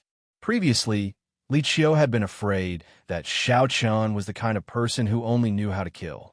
If that was the case, it was indeed inappropriate for Xiao Chan to be the heir of the seventh realm. However, now it seemed that Xiao Chan was not like that. Knowing how to be grateful was very important. At least he did not have to worry that Xiao Chan was an ingrate. After leaving Li Qiu's place, Xiao Chan returned to his cave residence. Since he had decided to wait for Luo Li's return, then Xiao Chan could only wait patiently. He thought about rescuing the wine Taoist. At the same time, Xiao Chan was not sure if Luo Li would use the power of the seventh realm to help him. Although Xiao Chan was the heir of the seventh realm, rescuing the wine Taoist this time had nothing to do with the seventh realm. Moreover, the wine Taoist was from the seventh wilderness. It was hard to say whether Luo Li would agree or not. However, even if he did not agree, Xiao Chan would not hold a grudge against Luo Li. This was his own matter. If Luo Li could help him, then it would be for the best. In this way, Xiao Chan would truly acknowledge the seventh realm and treat him as a true member of the seventh realm. Of course, if Luo Li did not help him, then there was nothing Xiao Chan could do. He would not hold a grudge, but he would not acknowledge the seventh realm too much in the future. He was preparing for the worst. If Luo Li refused, then how could he rescue the wine Taoist? Xiao Chan returned to his cave abode while thinking. As soon as he entered the cave abode, Hong Xiu ran up to him and looked at him with a smile on her face, as if something good had happened. "Xiao Chan, my mother has agreed." Hong Xiu didn't beat around the bush. She walked up to Xiao Chan and said, "Xiao Chan, my mother has agreed." As for what she had agreed to, it was obviously to help Xiao Chan rescue the wine Taoist. He had not thought that Hong Xiu would actually agree. Hearing that, Xiao Chan was slightly stunned. At the same time, he looked at Hong Xiu with a trace of sincere gratitude. Although Hong Xiu had said it so casually, Xiao Chan could guess that she had put in a lot of effort to persuade Hong Xiu to help. In reality, that was indeed the case. In order to persuade Hong Xiu to help, Hong Xiu had indeed agreed to many of her mother's requests. However, that was nothing. As long as she could make Xiao Chan happy, Hong Xiu felt that it was worth it. For the first time, Xiao Chan looked at Hong Xiu with a gentle gaze and said sincerely, "Thank you so much, Hong Xiu." Hong Xiu had indeed done a lot for him during the time she was with him. Xiao Chan was constantly moved by Hong Xiu. This little girl really didn't ask for anything in return for her help. Xiao Chun sighed inwardly. Silly girl. If you do this, how am I, Xiao Chun, supposed to repay you in the future? Please add me to your collection. Please recommend me. Chapter 1635. Xiao Chan was naturally aware of Hong Xiu's kindness, concern, and friendship toward him. Besides, nothing in this world was difficult to repay except for the debt of affection. He really didn't know how to treat this silly girl in the future. Frankly speaking, Hong Xiu's actions had unknowingly warmed Xiao Chen's heart. Xiao Chun felt a rare sense of warmth after losing his family. It was a pity that Xiao Chun couldn't accept Hong Xiu and wasn't in the mood to do so. Hong Xiu was taken aback when she sensed the gentleness in Xiao Chen's eyes. However, she quickly smiled and said, "You don't have to thank me, but you promise me that you won't be fierce to me in the future." "All right," Xiao Chen replied with a smile. This was the first time Xiao Chan showed such a gentle smile to Hong Xiu. Hong Xiu was slightly taken aback. When she returned to her senses, Xiao Chun had already stepped into the cave dwelling. Seeing that Xiao Chun had walked far away, Hong Xiu immediately chased after him and subconsciously reached out to grab his arm. Speaking of which, this was the first time Hong Xiu touched Xiao Chen's body. Previously, even though Hong Xiu wanted to hold on to Xiao Chen's arm as if they were lovers, it was a pity that Xiao Chan didn't give Hong Xiu the chance to do so. If Hong Xiu wanted to touch him, Xiao Chan would immediately avoid her. This time, Xiao Chan was slightly taken aback when he realized that Hong Xiu was holding onto his arm. However, he didn't say anything in the end. At the same time, he didn't avoid her and allowed Hong Xiu to hold onto him. Seeing that Xiao Chen no longer resisted her touch, the smile in Hong Xiu's eyes deepened. She followed Xiao Chun energetically and bounced around. Also, Xiao Chun, you can't ignore me in the future. Okay. Also, no matter where you go in the future, you have to tell me. If not, I will be very worried. Okay. Also, Xiao Chen's change made Hong Xiu very happy. She kept talking and making all kinds of requests. However, Xiao Chen always nodded and agreed. After all, the requests made by this silly girl were just small things. Xiao Chun had no reason to refuse. Along the way, she racked her brains to make all sorts of requests to Xiao Chun. When the two arrived at the courtyard, she was still chattering nonstop. Seeing this, Xiao Chun helplessly smiled bitterly. I say, you made so many requests. Do you still remember them? It was not a long journey, but elegant Lady Hong had made at least dozens of requests. However, Xiao Chun did not remember these requests. Elegant Lady Hong was stunned when she heard this. Soon after, she pouted her mouth and spoke with a displeased expression. Oh no, I forgot. What should I do? This silly girl. She only remembered to make requests along the way and didn't remember them at all. Great, she made so many requests, but she didn't remember them at all. She pouted, and her eyes turned red from anxiety, as though she were about to cry. Looking at this adorable appearance of hers, Xiao Chun said helplessly, "All right, how about this? I promise you that in the future, I will try my best to satisfy all your requests. Will that do?" Really? Upon hearing Xiao Chen's words, Hong Xiu immediately looked at Xiao Chun and asked excitedly. Facing her question, Xiao Chun nodded solemnly and said, "Really? Then let's high-five as an oath." Upon hearing this, Hong Xiu extended her right hand and said to Xiao Chun with a serious expression. It was apparent that this silly girl was afraid that Xiao Chun would not admit it when the time came. Okay, a gentleman never goes back on his word. Xiao Chun also extended his hand and high-fived Hong Xiu. Only then did Hong Xiu stop crying and smile. Xiao Chen's attitude towards Hong Xiu had changed a lot. In fact, long ago, Xiao Chun had slowly accepted, or rather, slowly gotten used to Hong Xiu's existence.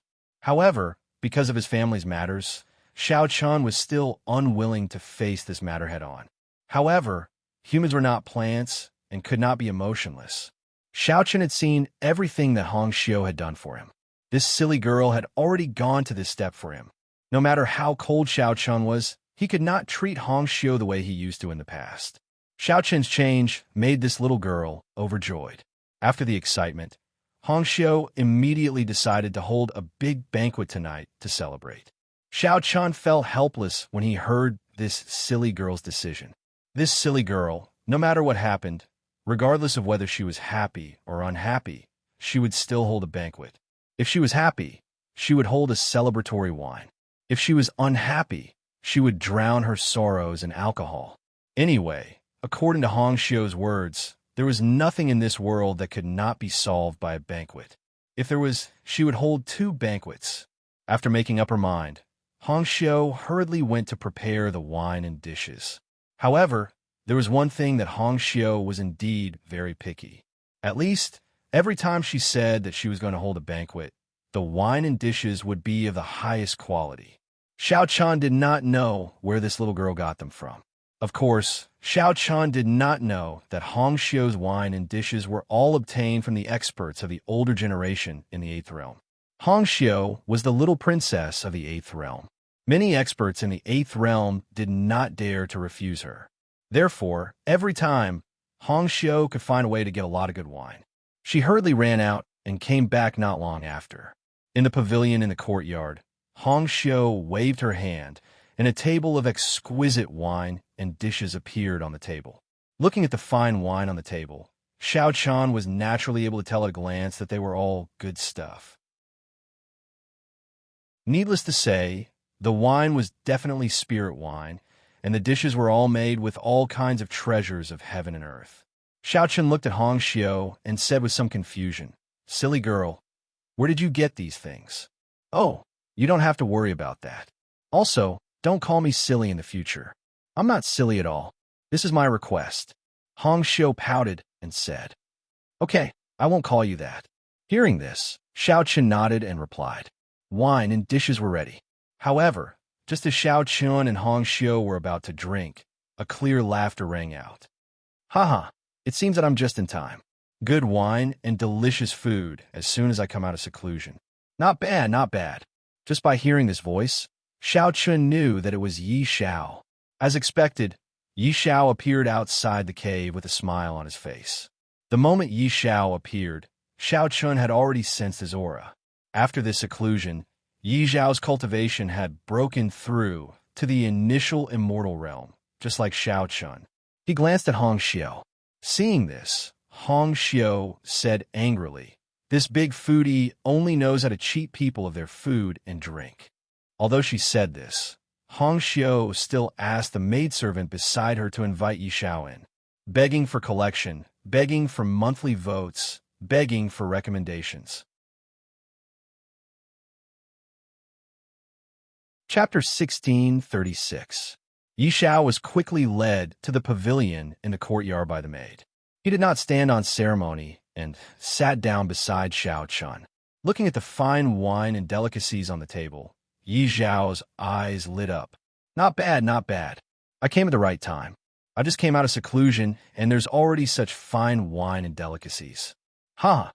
With that, Yi Xiao poured himself a cup and took a sip. His expression was one of extreme happiness. Seeing Yi Xiao like this, pretty lady Hong Xiu muttered angrily, "All you know is to drink. Sooner or later, you'll drink yourself to death." Pretty lady Hong Xiu and Yi Xiao were very close. It could be said that they had grown up together. Yi Xiao was like an older brother. He had always cared for and taken care of pretty lady Hong Xiu. Yi Xiao did not care about pretty lady Hong Xiu's muttering. He was already used to it. However, during the meal, Yi Xiao keenly discovered a problem.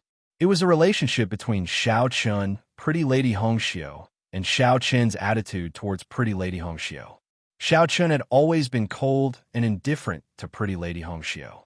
However, this time, when Xiao Chun and pretty lady Hong Xiu were talking, Yi Xiao actually saw a trace of gentleness in Xiao Chen's eyes.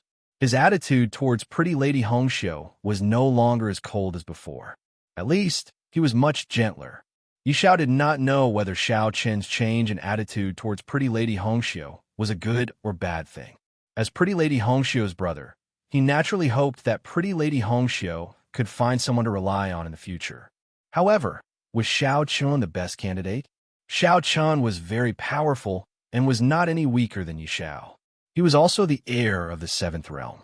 However, because of Xiao Chun's personality, Yi Xiao did not think highly of Xiao Chun and Pretty Lady Hongxiu. However, since Pretty Red liked it and Red Lotus didn't seem to object, Yi Xiao couldn't say much. He could only hope that Pretty Red wouldn't be upset in the future. The change in Xiao Chen's attitude towards Xiao Hongxiu had indeed surprised Yi Xiao, but he did not say anything. He continued to chat with Xiao Hongxiu while drinking his wine.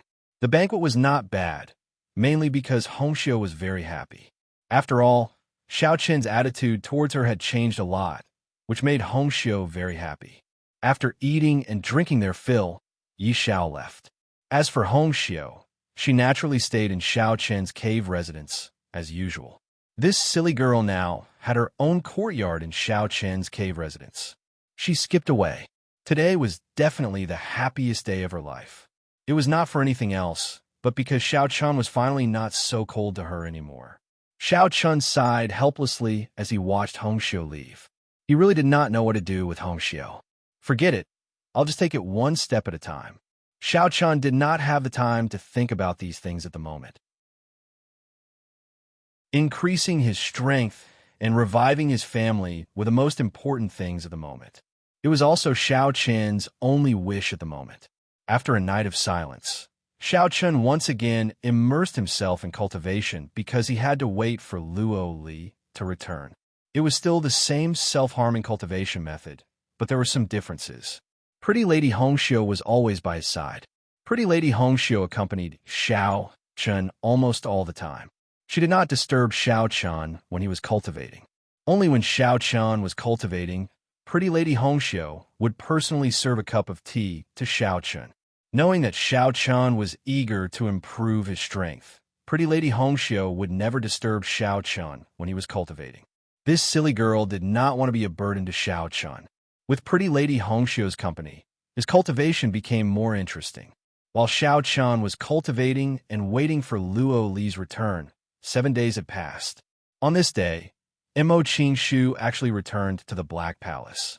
At the same time, there was another Immortal Realm expert who returned with Mo Qingshu. This Immortal Realm expert was also an expert from the 7th Realm.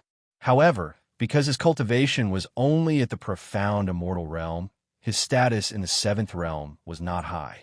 Originally, Li Qiu had asked Mo Qingshu not to come back for a period of time. After all, Xiao Chun was not someone to be trifled with.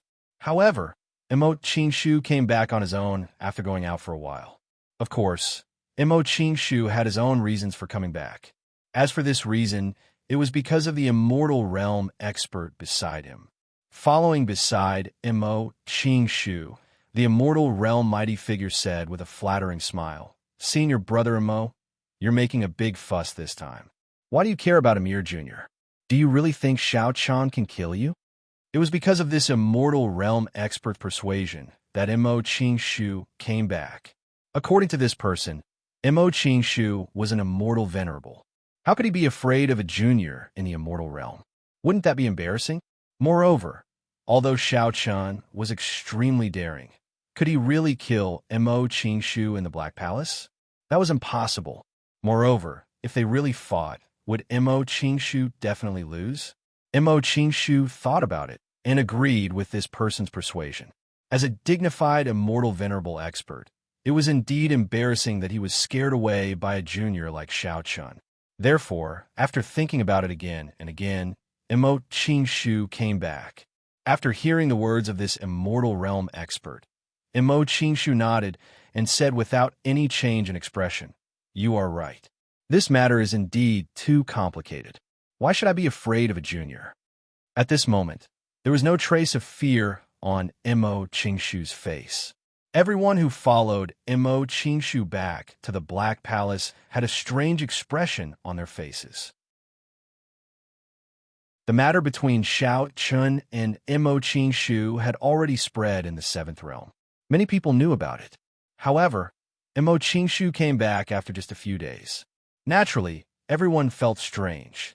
Could it be that the matter between the two of them had been resolved? Did Xiao Chun agree to let Mo Qingshu go? Mo Qingshu was naturally displeased by the strange gazes of the crowd. In their eyes, it was as if he was afraid of Xiao Chun. Humph! Xiao Chun, this old man will stay in the Black Palace and not go anywhere. I would like to see what you can do to me. Mo Qingshu snorted coldly in his heart. As an expert of the older generation, Mo Qingshu kept telling himself that Xiao Chun was just a kid and there was no need to be afraid of him. Mo Qingshu tried to cheer himself up, but he forgot one thing. If it wasn't for Li Qiu's appearance in the main square that day, he would probably have been killed by Xiao Chen's sword. Sometimes, one couldn't be stupid. Otherwise, one could easily lose one's life. Mo Qingshu was like this now. He didn't know who gave him the confidence to think that he was no longer afraid of Xiao Chun. Unfortunately, he didn't see through it clearly. All of this was just an illusion. Begging for collection, begging for monthly votes, begging for recommendation. Chapter 16:37. Mo Qingshu had no intention of hiding his return to the Black Palace. Therefore, the news of Mo Qingshu's return quickly spread throughout the Black Palace. Everyone was waiting for Xiao Chen's response. After all, based on everyone's understanding of Xiao Chun, he would not let Mo Qingshu off so easily. There was bound to be a battle between the two of them. While everyone was waiting for Xiao Chen's response, Li Qiu took the initiative to visit Xiao Chen's cave dwelling. As for the purpose of his visit, it was naturally because of Mo Qingshu. In his heart, Li Qiu had already scolded Mo Qingshu more than once. This guy was definitely an idiot, a complete idiot. Originally, Li Qiu had already asked Mo Qingshu to hide outside. Since the two realms and two wastelands were engaged in a fierce battle, it would be a problem for Mo Qingshu to go to any battlefield. After a long time, Luo Li would appear and see if he could resolve the enmity between the two of them. Unfortunately, Mo Qingshu was an idiot. He did not listen to Li Qiu's words at all. He had only left for 7 days, and he had already returned. Wasn't this purely seeking death? Did Mo Qingshu not know Xiao Chen's character? Did he really think that Xiao Chen did not dare to kill him? Needless to say, Li Qiu had guessed correctly. Mo Qingshu did indeed think that Xiao Chen did not dare to kill him. Or rather, he thought that Xiao Chen did not have the ability to kill him.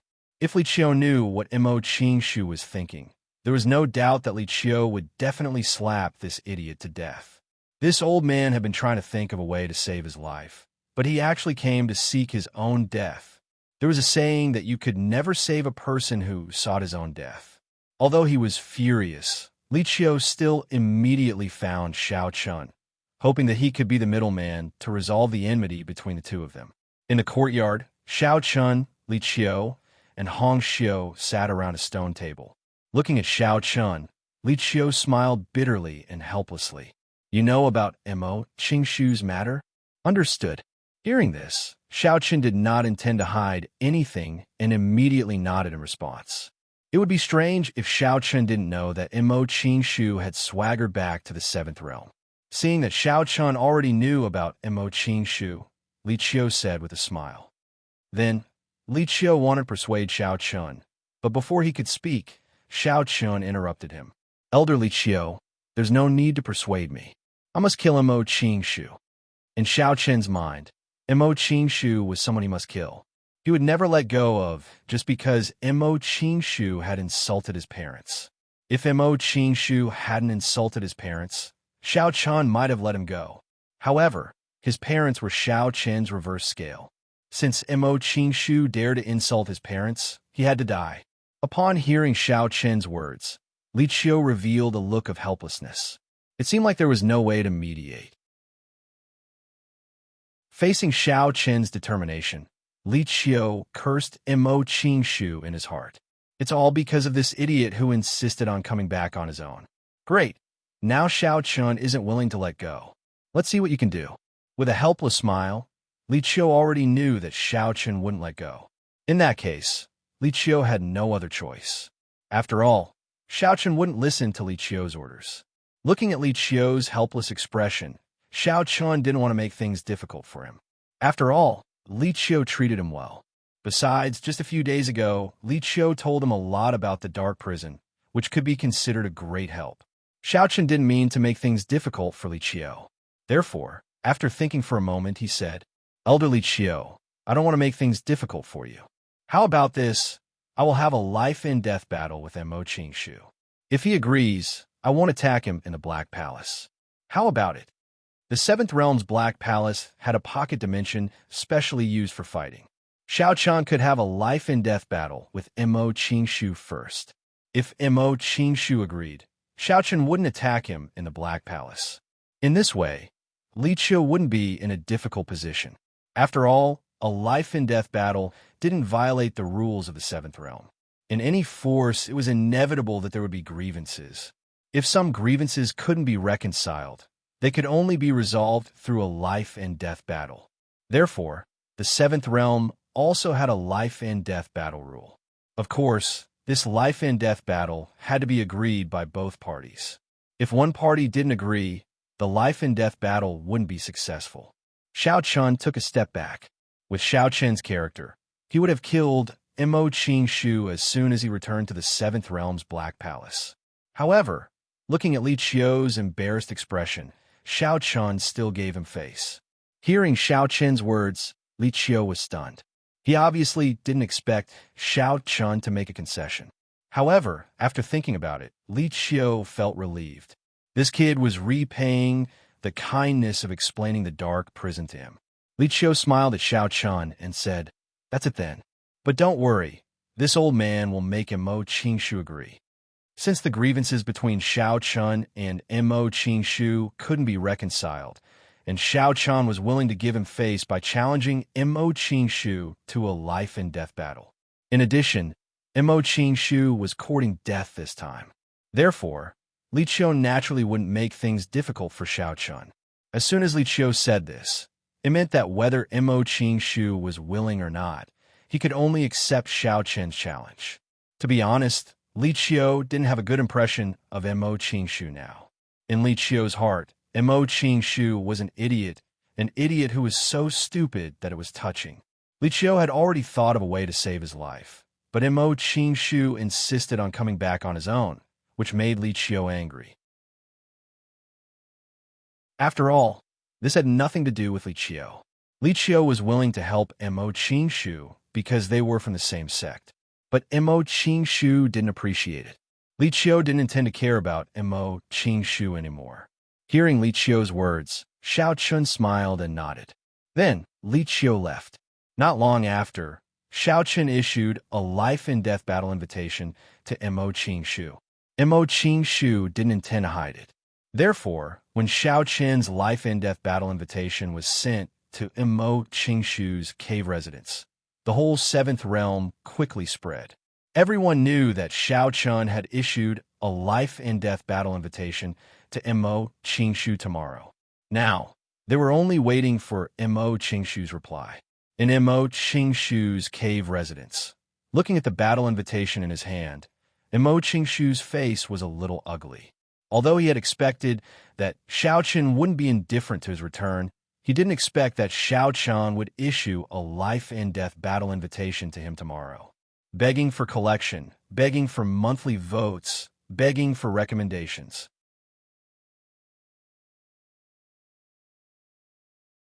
Chapter 1638.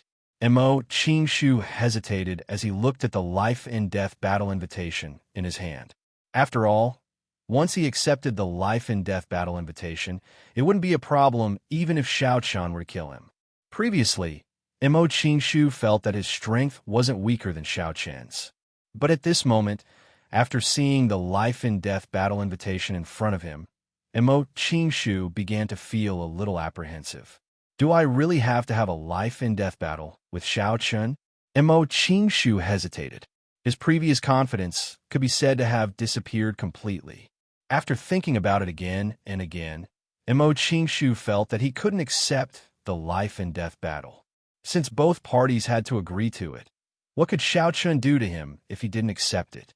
While Mo Qingshu was thinking about this, Li Qiu's figure strode in. Looking at Mo Qingshu, who was sitting in the courtyard, Li Qiu didn't have a good impression of him. This guy is an idiot, an idiot who seeks his own death.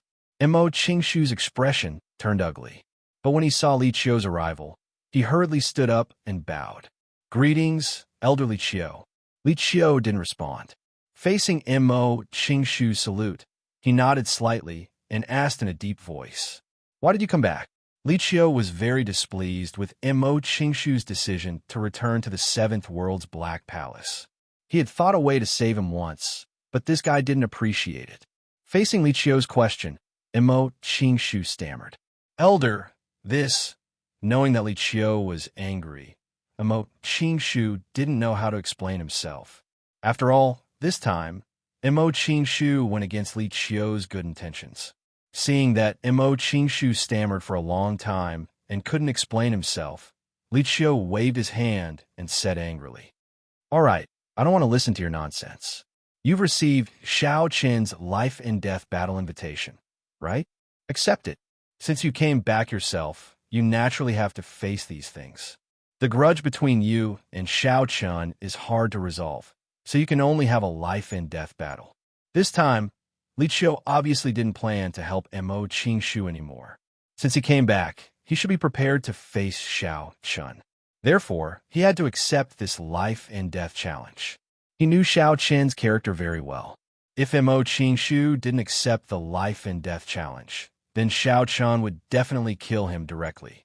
In this case, Li Qiu could only let the two of them fight to the death. After hearing Li Qiu's words, Mo Qingshu was taken aback and said hesitantly, "Elder Li Qiu." Mo Qingshu was unsure of himself, but Li Qiu interrupted him before he could say anything. "What about me? Since you want to come back, you should be prepared. You must accept this deathmatch invitation." Li Qiu cursed in his heart. "Since you're so cowardly, why did you come back? Wouldn't it be better to talk about it later?" Without giving Mo Qingshu any chance to explain himself, Li Qiu left immediately after he finished speaking. Li Qiu's meaning was clear. Mo Qingshu had to accept this life and death challenge. If not, Li Qiu wouldn't care about what happened next. Even if Xiao Qin barged into Mo Qingshu's cave residence and killed him, Li Qiu would pretend that he didn't see anything. As Li Qiu left, Mo Qingshu hesitated. After a few moments, he finally gritted his teeth and decided to accept the life and death challenge. Xiao Qin, I'm in the immortal venerable realm. Do you think I'll be afraid of you? If it's a life and death challenge, then so be it. I'll avenge my son." Mo Qingshu thought to himself after deciding to accept Xiao Qin's life and death challenge. With his immortal venerable realm cultivation, he didn't need to be afraid of Xiao Qin at all. Time flew by. Early the next morning, everyone in the seventh realm focused their attention on Xiao Qin and Mo Qingshu. When the appointed time arrived, Xiao Qin, accompanied by Hong Xiu and Yi Xiao, came to the pocket dimension that was specially used for battles. There wasn't an arena. Battles could be fought anywhere in this pocket dimension. Moreover, the space here was reinforced by a formation, so there was no need to worry that the pocket dimension would be destroyed during the battle. Xiao Qin was the first to arrive. Not long after, Mo Qingshu also appeared in front of everyone. Today, there were many people who came specially to witness the battle between Xiao Qin and Mo Qingshu. Under everyone's gaze, Mo Qingshu slowly walked toward Xiao Qin and said coldly, "Xiao Qin, do you really think I'm afraid of you? Today, I'll avenge my son." Mo Qingshu shouted coldly, as if he was trying to encourage himself. Upon hearing his words, Xiao Qin said indifferently, "Revenge for someone who is about to die? Let me send you and your father to reunite." After saying that, Xiao Qin's dustless sword appeared in his hand. Without saying a word, he slashed at Mo Qingshu. He didn't want to waste any time and chose to attack directly. In the face of Xiao Qin's attack, Mo Qingshu reacted immediately and clashed with Xiao Qin. Before this, Mo Qingshu felt that he wasn't afraid of Xiao Qin at all. After all, Xiao Qin was only at the initial immortal realm, while Mo Qingshu was a genuine immortal venerable realm expert. Both of them were not at the same level. Could Xiao Qin really kill him? However, his confidence soon disappeared after the battle with Xiao Qin. Under Xiao Qin's sword, Mo Qingshu felt a terrifying pressure. It didn't feel like he was facing an immortal realm expert, but more like he was facing an immortal venerable realm expert. That's right. When facing Xiao Chun, Mo Qingshu felt like he was facing an immortal venerable realm expert. Xiao Chen's combat strength was indeed not weaker than Mo Qingshu's. The confidence in his heart soon disappeared, but now, Mo Qingshu had no way to retreat. He could only think of a way to win. Besides, Xiao Chen obviously wouldn't give him a chance. From the beginning, Xiao Chen never stopped attacking. Each attack was fiercer than the previous one.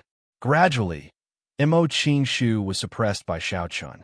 After an hour, Mo Qingshu's body was covered with injuries, while Xiao Chen's condition was obviously much better than Mo Qingshu's because of his tempered battle body. The more they fought, the more frightened Mo Qingshu became. At this moment, Mo Qingshu was no longer in the mood to continue fighting. He defended himself while looking at Xiao Chen and shouted, "Xiao Chen, let's forget about what happened between us. I can compensate you." He didn't dare to continue fighting with Xiao Chen. But after hearing Mo Qingshu's words, Xiao Chen said indifferently, "No need." Now that he wanted to forget about it, it was a pity that it was already over. After saying that, Xiao Chen slashed with his sword, displaying the 9 nether sword art. The blood-red edge of the sword went straight for Mo Qingshu, begging for collection, begging for monthly votes, begging for recommendation. Chapter 1639. Mo Qingshu was indeed a coward. He was full of confidence before, but after the battle with Xiao Chen, he realized that Xiao Chen's combat strength was far beyond his expectations. He immediately became timid. Seeing that Mo Qingshu actually took the initiative to plead with Xiao Chen, Yi Xiao, who was watching the battle from afar, revealed a mocking smile. What an idiot. If he was already scared, then Mo Qingshu would definitely lose this battle. There was no doubt about that. Originally, Xiao Chen's combat strength was strong, but it wasn't that easy to kill Mo Qingshu. After all, Mo Qingshu was an immortal venerable. Although he had just entered the immortal venerable realm, he wasn't someone who could be compared to an immortal realm expert. However, Mo Qingshu's mistake was that he was afraid. What was the scariest thing in a life-and-death battle? Being timid before the battle even started. Because once you were afraid, you wouldn't be able to display much of your strength.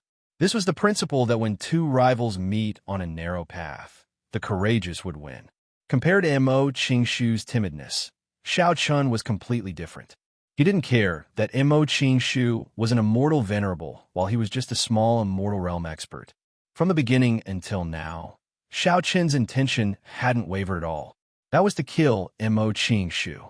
One was timid before the battle, while the other was determined to kill his opponent.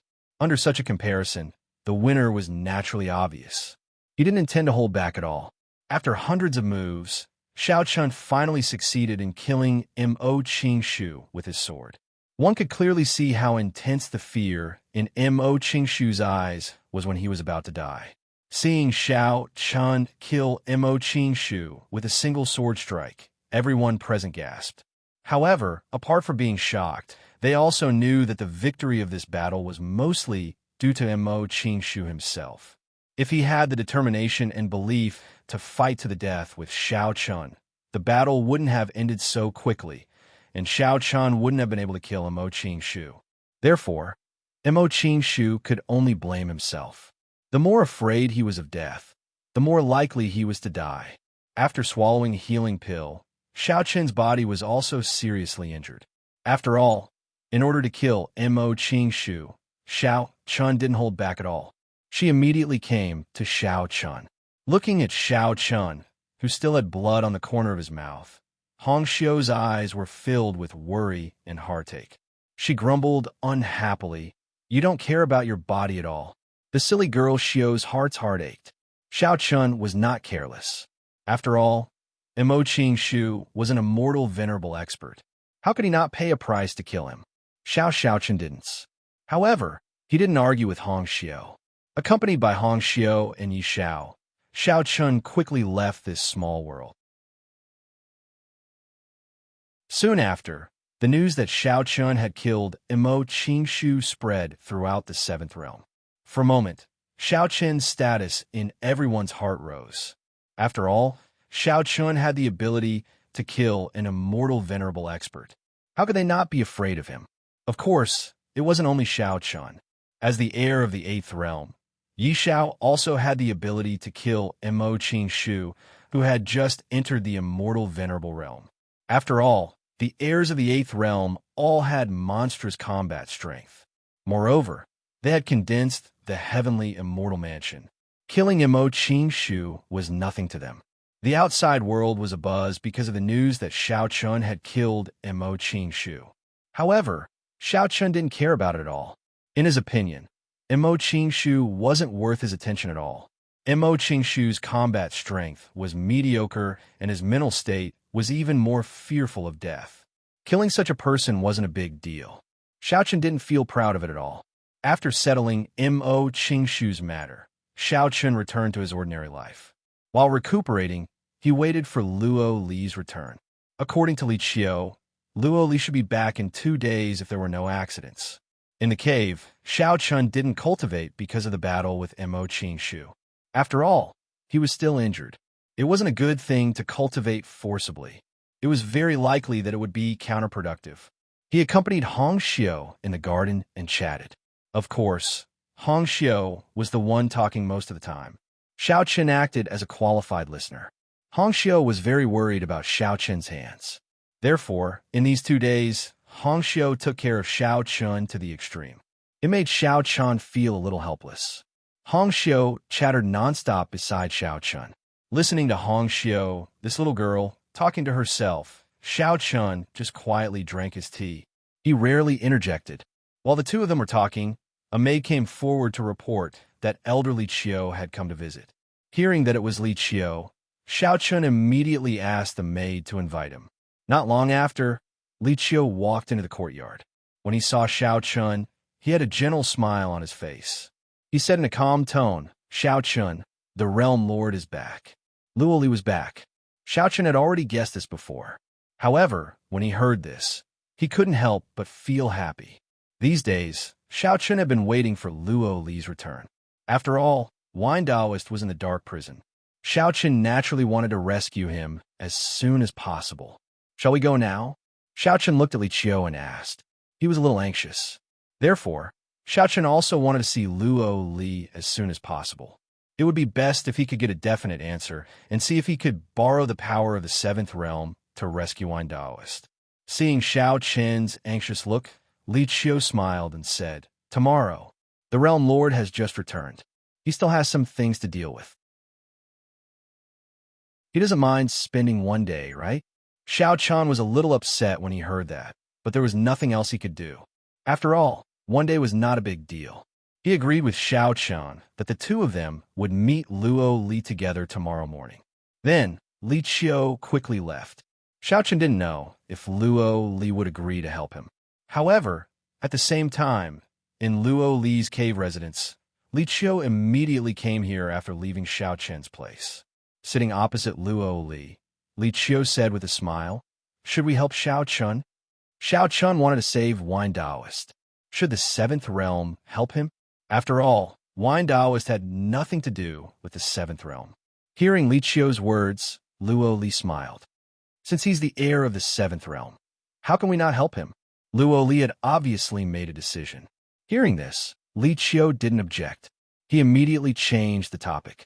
Looking at Luo Li, Li Qiu said with a serious expression, How is it going over there? Is there still no news? Please add, please recommend."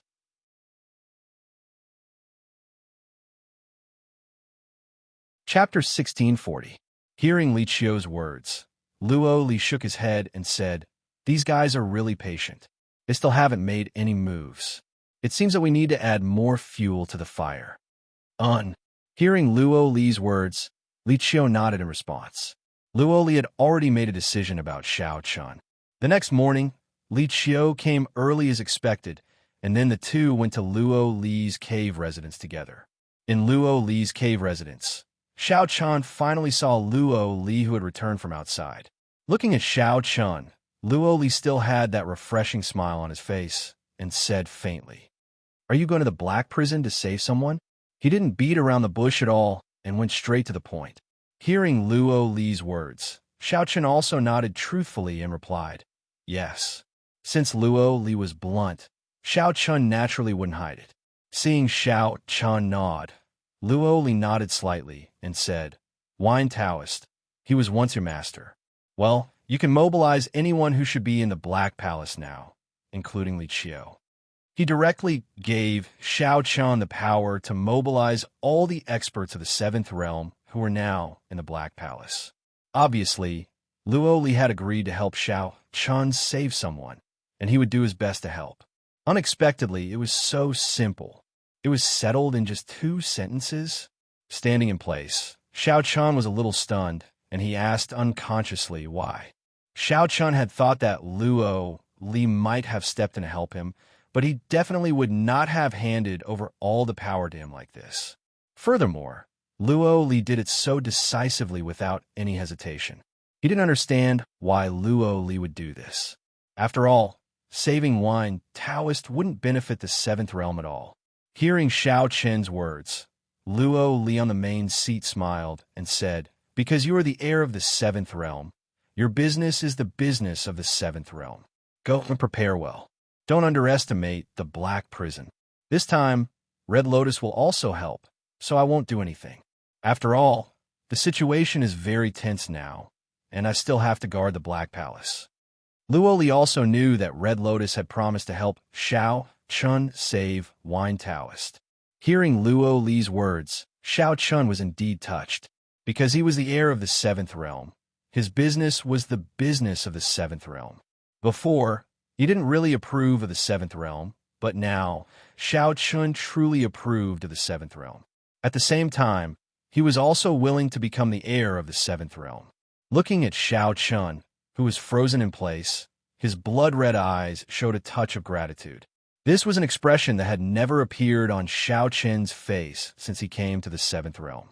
Sensing this slight change, Luo Li's eyes flashed with a touch of a smile. Luo Li naturally didn't want Xiao Chen to become a demon who only knew how to kill. He also didn't want Xiao Chen to be swallowed up by the hatred in his heart. The heir of the Seventh Realm needed to be a genius, a true dragon who could suppress all heroes, not a demon who only knew how to kill. Therefore, Luo Li was very satisfied with Xiao Chen's change. He smiled at Xiao Chen, who was still in a daze. "Okay, don't just stand there. Go and prepare. Remember, no matter what happens, since Xiao Chen is the heir of the Seventh Realm, the Seventh Realm will always stand behind you. There's nothing to worry about." Hearing Luo Li's words, Xiao Chen bowed deeply to Luo Li with his hands folded. Then he turned and left with Li Qiu. After this incident, Xiao Chen's heart truly accepted the Seventh Realm. He truly approved of the Seventh Realm. He left Luo Li's cave residence with Li Qiu.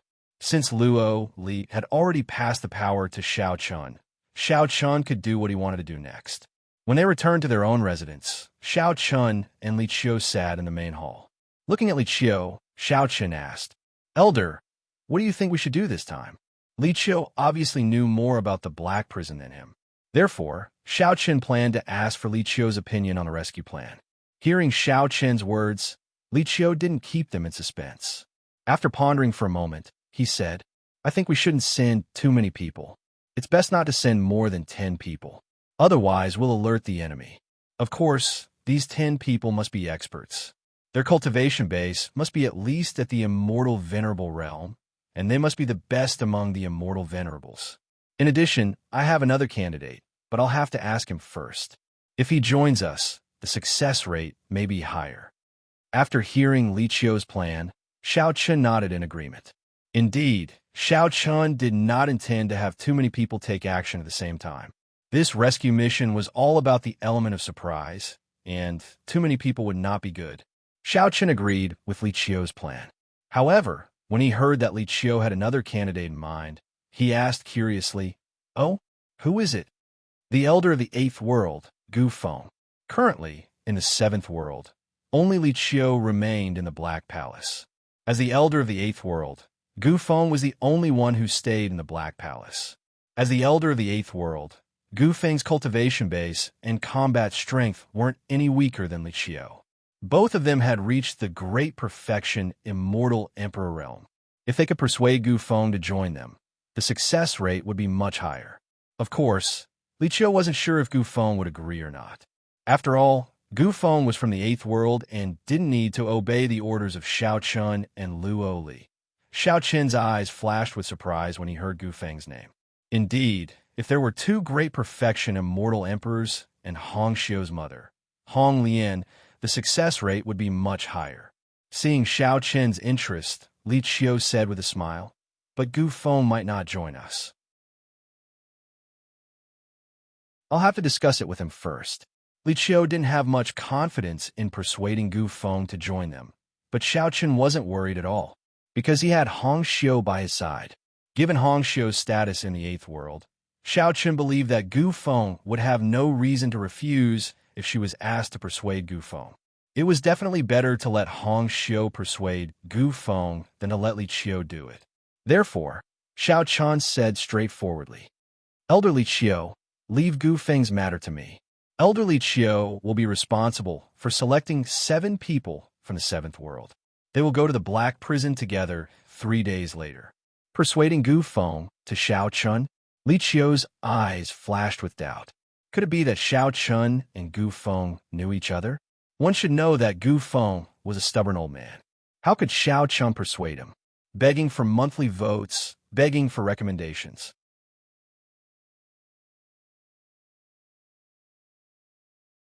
Chapter 1641. Li Qiu did not believe that Xiao Chun could persuade Gu Feng. After all, that old man was a stubborn person. However, Xiao Chun did not care about Li Qiu's doubts. "Elder Li Qiu, don't worry. Don't forget that Hong Xiu is still here."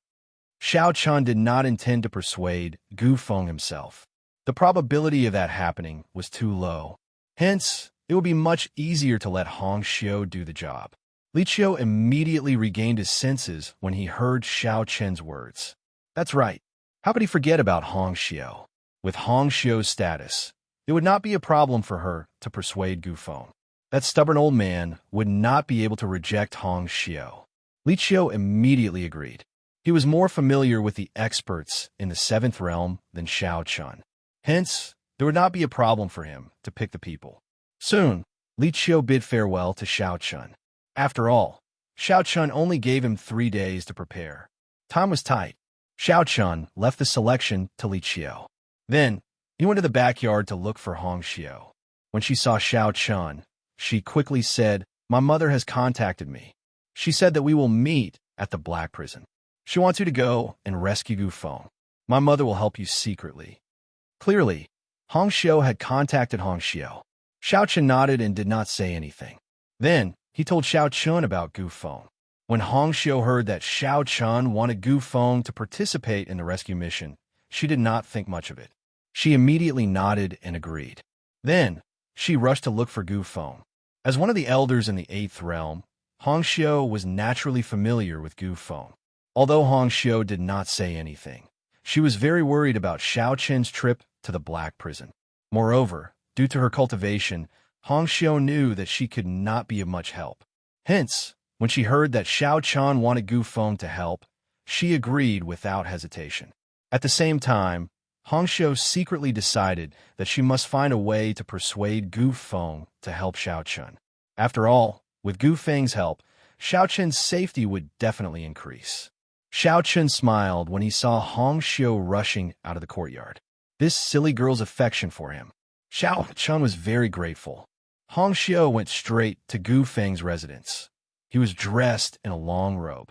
At first glance, he looked like an ordinary old man. He was originally reading in the courtyard. When he saw Hong Xiu rushing in, he smiled and said, "Girl, what's the hurry?" Gu Feng was indeed very fond of Hong Xiu. Upon hearing his words, Hong Xiu did not beat around the bush and said bluntly, "Grandpa Feng, I have something that I need your help with." "Oh, tell me about it," Gu Feng said with a smile.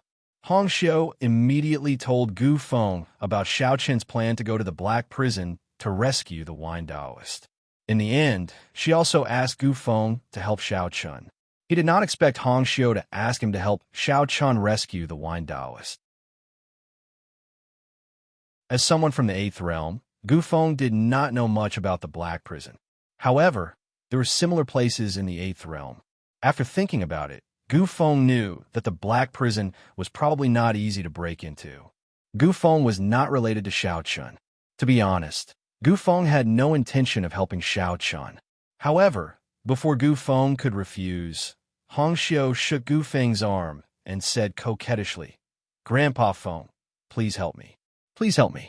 If Xiao Chun goes to the Black Prison, I'll be at ease if you go with me." She had an expression of, "I will cry if you don't agree." Gu Feng smiled bitterly in his heart when faced with Hong Xiu's appearance. In the end, he could only nod his head. "All right, I'll agree. I'll agree, okay? If you keep shaking me, Grandpa Feng's old bones will break."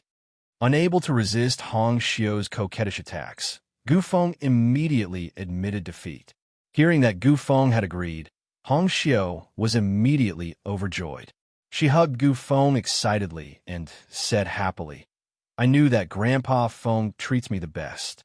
Gu Feng did not have any children in his life and did not have a family. He had watched Hong Xiu grow up. To be honest, Gu Feng really treated Hong Xiu as his own granddaughter. Gu Feng could not bear to refuse his granddaughter's request. However, when he thought about Hong Xiu's feelings for Xiao Chun, he sighed helplessly. This silly girl seemed to have fallen deeply in love with Xiao Chun. Gu Feng did not know much about Xiao Chun and could not tell if he was good or bad. However, Xiao Chun's status made him a good match for Hong Xiu. However, it seemed that Xiao Chun had not shown any love for Hong Xiu so far. Gu Feng could not be bothered with young people's matters. The reason why he agreed to help was because of Hong Xiu. After convincing Gu Feng, Hong Xiu stayed at his place for an entire afternoon, coaxing Gu Feng until he laughed heartily. Needless to say, Hong Xiu's ability to act coquettishly was really good, and Gu Feng also fell for it. After chatting with Gu Feng for the whole afternoon, Hong Xiu returned to Xiao Chun's villa at dusk. After hearing that Gu Feng had agreed to help, Xiao Chun heaved a sigh of relief. With Gu Feng's agreement and Li Qiu's help, there would be 2 great perfection immortal emperors. In addition to the other 8 immortal venerables and Hong Xiu's mother, Hong Lian, there shouldn't be any problem in this operation. After all, it was just a rescue mission. They were not going to risk their lives in the dark prison. As long as they could save Wine Taoist, they would retreat immediately. Xiao Chun was thinking about the next step of the operation. This rescue operation, according to Xiao Chun's plan, had to be quick. They had to rescue the Wine Taoist before the 7th wilderness could react, and then retreat immediately. They could not be entangled with the experts of the 7th Desolate in the dark prison. Otherwise, once the experts of the 7th Desolate arrived, they would be in danger. After all, the dark prison was their territory. While thinking about the next step, he was waiting for the time to depart. In a blink of an eye, 3 days had passed. Early in the morning, Li Qiu, Gu Feng, and the other 8 immortal venerables of the 7th world gathered in Xiao Chun's cave. They were the ones who would follow Xiao Chun to the dark prison. There weren't many of them, but each of them had strong combat strength. Needless to say, Li Qiu and Gu Feng, the cultivation base of the other 8 immortal venerables, was at least at the great perfection immortal venerable realm. It could be seen that Li Qiu had been carefully selected. Due to the tense situation, there weren't many experts of the 7th world left behind to guard the Dark Palace. Otherwise, Li Qiu would have chosen at least the great perfection immortal venerables to participate in this operation. Unfortunately, it was not the right time. Just when he was about to give the order to depart, a shout was suddenly heard. Wait a minute. Begging for collection, begging for monthly votes, begging for recommendation.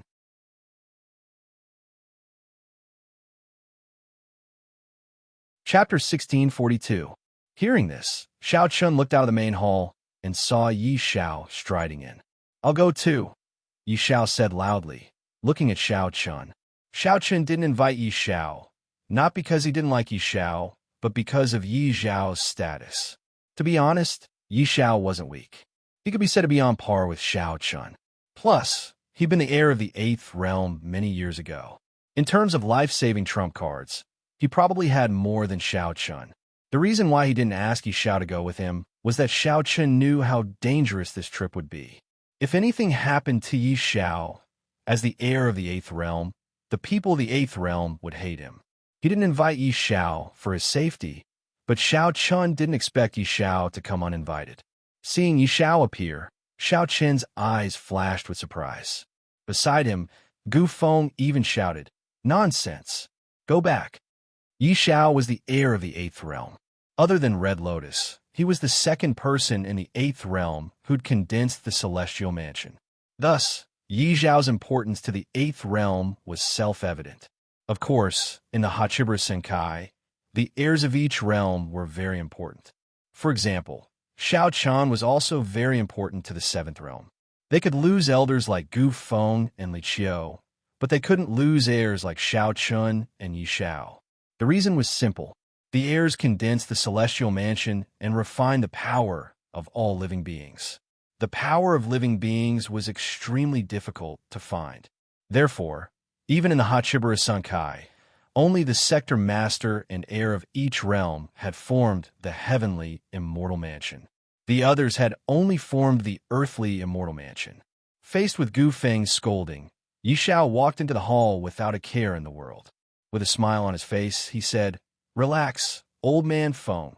Do you not believe in my strength? Don't worry, it's just a dungeon. It's nothing." Old Feng, hearing Yi Xiao's words, the corners of Gu Feng's mouth twitched involuntarily. Why do you feel like beating this kid up? Seeing Gu Feng's face gradually turn gloomy, Yi Xiao did not seem to care at all. He smiled at Xiao Chun and said, "Brother Xiao Chun, how could you not call me along when you want to save someone? Why? Are you not going to treat me, Yi Xiao, as a friend? Or are you afraid that I'll drag you down?" Yi Xiao joked. Hearing this, Xiao Chun did not know what to do. After all, judging by Gu Feng's behavior, he clearly did not want Yi Xiao to go with him. He could only look at Gu Feng and let him decide. If he agreed to let Yi Xiao go, Xiao Chun would naturally welcome him. If he did not agree, Xiao Chun would not let Gu Feng take the risk. Noticing that Xiao Chun was looking at him, Gu Feng looked at Yi Xiao with a gloomy face. Seeing the smile on Yi Xiao's face, Gu Feng could not help but have the urge to beat someone up. How could this guy be so smug? Suppressing his restlessness, Gu Feng looked deeply at Yi Xiao. Seeing the determination in Yi Xiao's eyes, Gu Feng was silent for a moment and then said unhappily, "I have no problem with that. I have no problem with that. Since he wants to die, I won't stop him. Yo, old man Feng, look at what you're saying. Grandpa Yi Xiao is actually that easy to kill. If that were the case, I would have died a few hundred times in the 8th realm. Don't worry, old man Feng. Your grandpa Yi might not be capable in other aspects, but his life is really tough." Upon hearing Gu Feng's words, Yi Xiao replied smugly. But after hearing Yi Xiao's words, Gu Feng's expression turned completely grim. He clenched his fists and his knuckles cracked. It was apparent that he was on the verge of exploding. Gu Feng's eyes glinted with a dangerous glint. He looked at Yi Xiao and said coldly, "Whose grandpa are you?" Just now, Yi Xiao was too cocky, so he was a little carried away and directly called Gu Feng your grandpa Yi. At this moment, seeing the cold light in Gu Feng's eyes, Yi Xiao revealed an embarrassed smile on his face. Ugh, that, Yi Xiao wanted to explain, but Gu Feng didn't give him the chance. He took a step forward, appeared before Yi Xiao in an instant, and gave him a violent beating. As a matter of fact, the 8th realm was indeed an interesting place. Yi Xiao was an heir apparent, but in the eyes of the older generation like Gu Feng, Yi Xiao was equivalent to their junior. Of course, as a junior, Yi Xiao naturally couldn't be compared to Hongxiu in terms of treatment.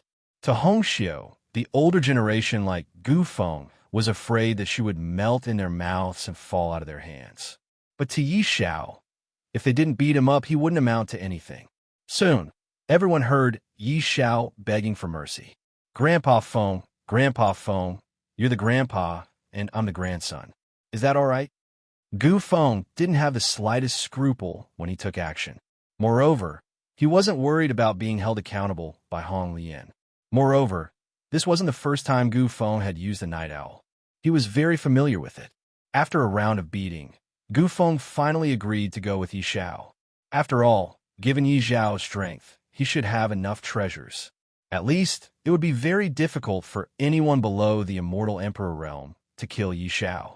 There were so many treasures on this little guy that even an old man like Gu Feng was envious of them. Of course, these treasures were given to Yi Xiao by the old men for self-defense. Hong Xiu had even more life-saving treasures on her. Xiao Chun bade farewell to Hong Xiu as he was about to make his move. Before he left, Hong Xiu handed him a storage ring, which contained some life-saving magic treasures that Hong Xiu had carefully selected. Xiao Chun did not reject Hong Xiu's kindness. He accepted the gift after writing it down. Xiao Chun, you must be careful. Come back safely. I'll be waiting for you. All right. The group left the Black Palace of the Seventh World. Li Qiu knew the location of the Black Prison. It wasn't on the Seventh Mainland, but in the deep space of the Seventh Desolate Land. The Dark Prison was an independent small world, and this small world was personally created by the will of the Heavenly Tao. It was no different from a real world. With their speed, it took them less than an hour to leave the Seventh Mainland from the Black Palace of the Seventh World. More than 10 figures were traveling in the dark starry sky. 2 days later, Xiao Chun and his group finally stopped. It's here. However, the Black Prison is protected by a formation. Moreover, it's an immortal grade formation. If we want to enter, we either have to activate the formation on our own initiative or break the formation by force. They had arrived at the entrance, but because of the immortal grade formation, the entrance didn't appear. Of course, Xiao Chun and his group couldn't enter the prison either. They had to destroy the formation in order to enter the Black Prison. However, it wasn't easy to break an immortal grade formation. Moreover, wouldn't it alert the enemy if they caused too much of a commotion? Begging for your collection, begging for monthly votes, begging for recommendation.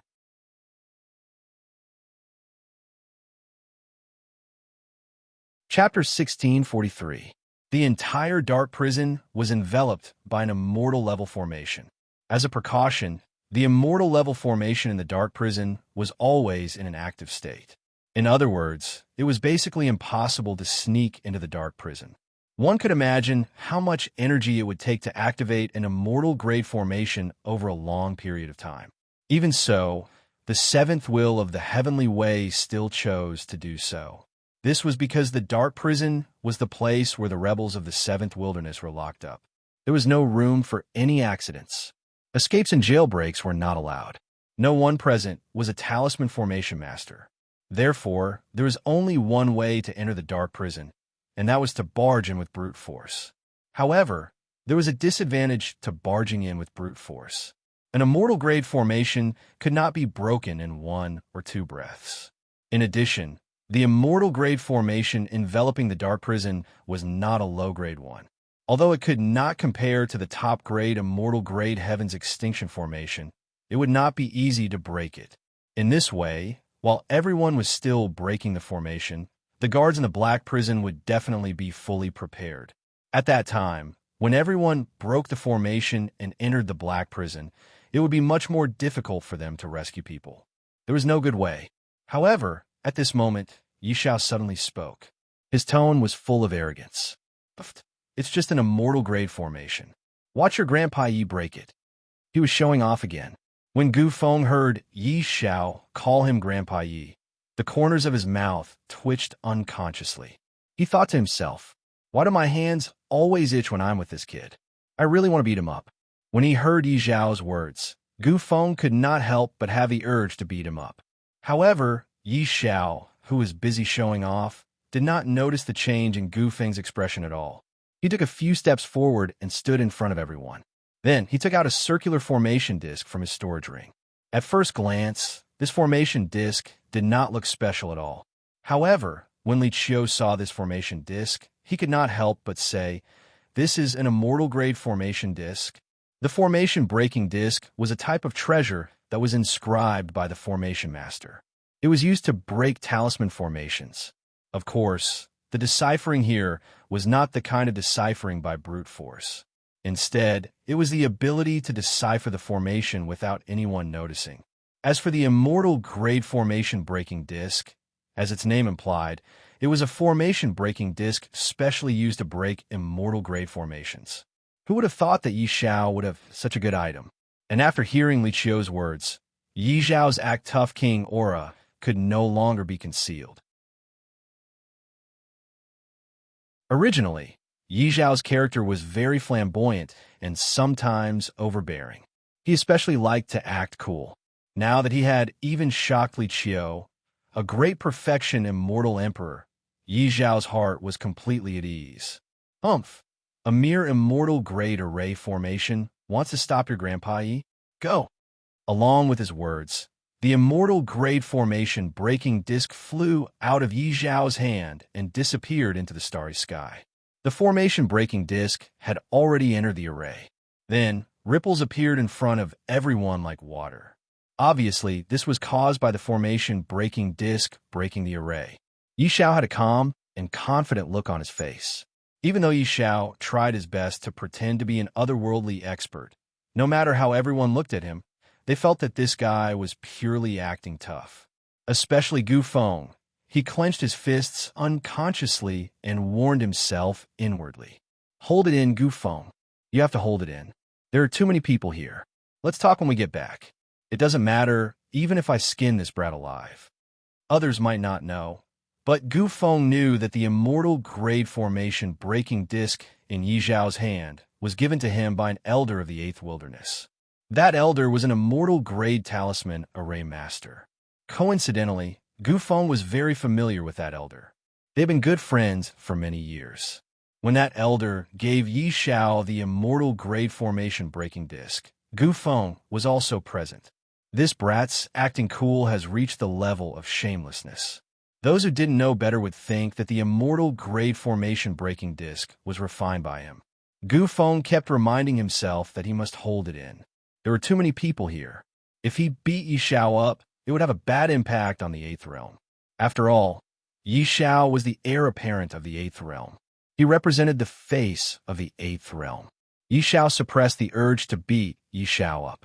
However, at this moment, he was so desperate that he didn't pay any attention to Gu Feng, who was standing behind him with clenched fists.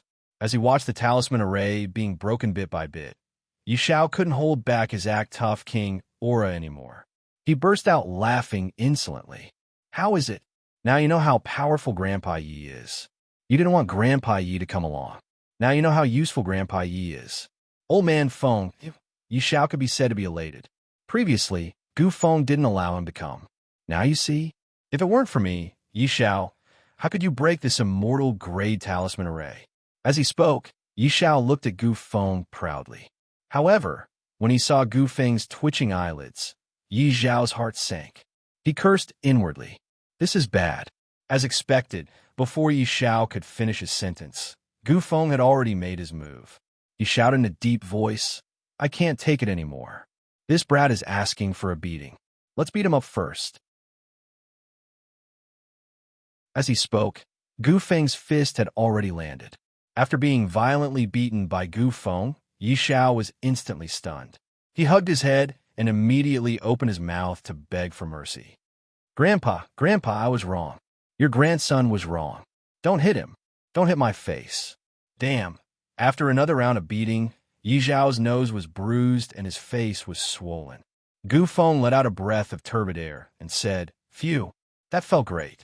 Much better. After beating up Yi Xiao, Gu Feng's mood was obviously much better. However, Yi Xiao, who stood beside him, was feeling bitter. No one sympathized with Yi Xiao being beaten up.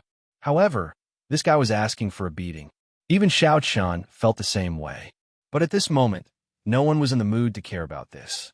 Their eyes were fixed on the starry sky before them. The immortal grade array breaking disc wasn't able to completely break the immortal grade array. It was clear that the immortal grade array wasn't low. Even so, it still tore a small hole in the array. At this moment, a small hole was torn in the array, and the entrance to the dark prison appeared before everyone's eyes. Without alerting anyone, Xiao Chun looked at the entrance and said in a deep voice, Let's go in. Breaking the array safely was a good start.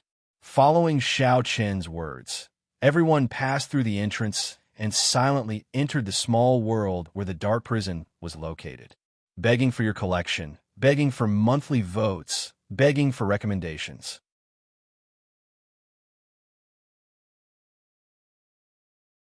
Chapter 1644. Everyone successfully entered the dark prison. As soon as they entered, Xiao Chun could feel that there was almost no spiritual qi of heaven and earth in this place. He could only feel a trace of spiritual qi. This was the first time he had seen a place with such thin spiritual qi. He looked around. The miniature world where the dark prison was located was filled with yellow sand as far as the eye could see. Even the sky was dark yellow, giving off an extremely oppressive feeling. Moreover, due to the lack of spiritual qi, the dark prison gave off an extremely uncomfortable feeling.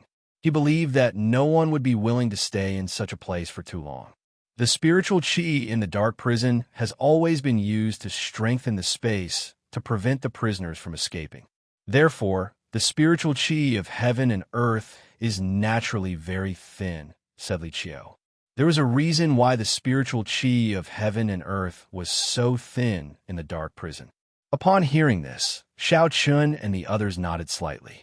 Apart from dealing with Li Qiu, this was the first time they had come to the dark prison.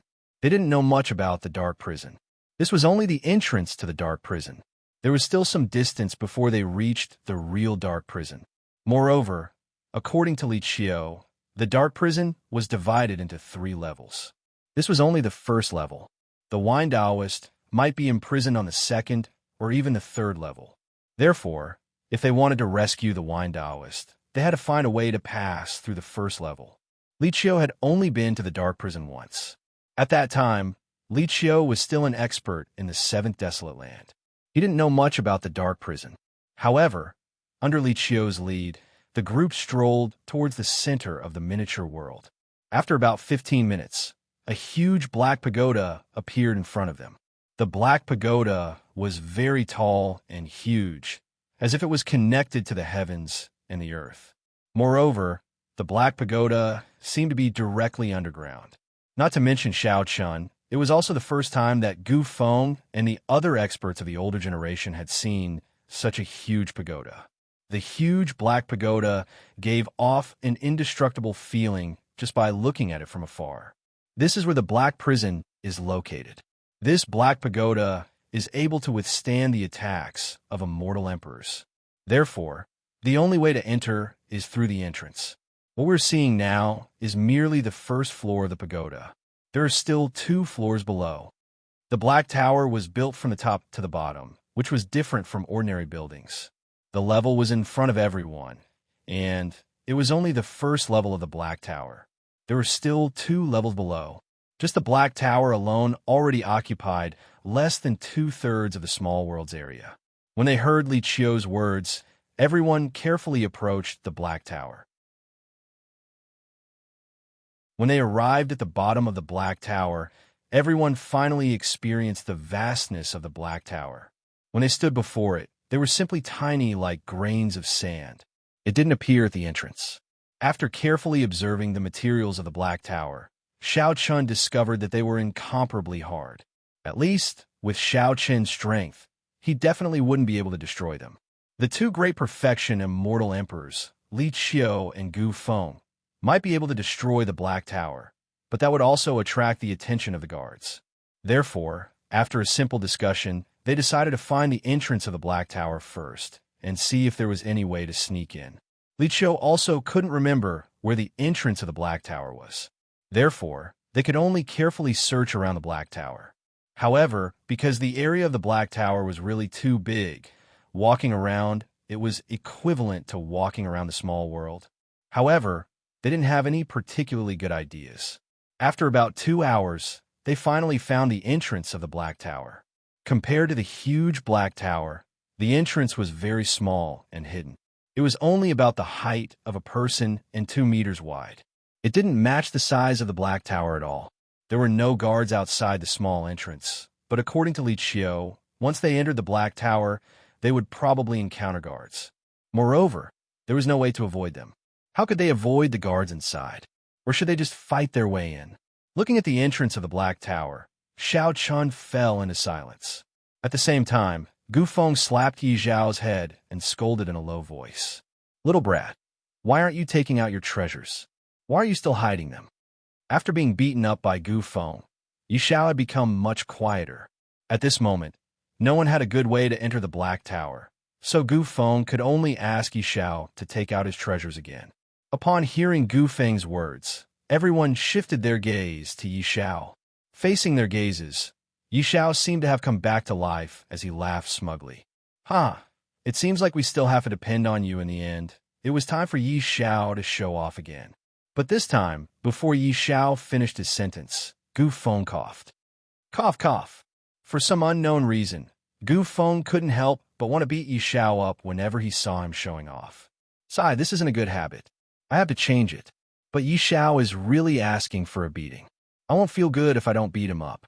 Upon hearing Gu Feng's cough, Yi Zhao paused for a moment. Then he smiled embarrassedly and took out 12 talismans from his storage ring. These 12 talismans were all immortal-grade talismans called aura concealing talismans. They were used to conceal a cultivator's aura. The aura mentioned here wasn't just pure spiritual energy, but also life aura. Once the aura concealing talisman was used, even life aura would be concealed.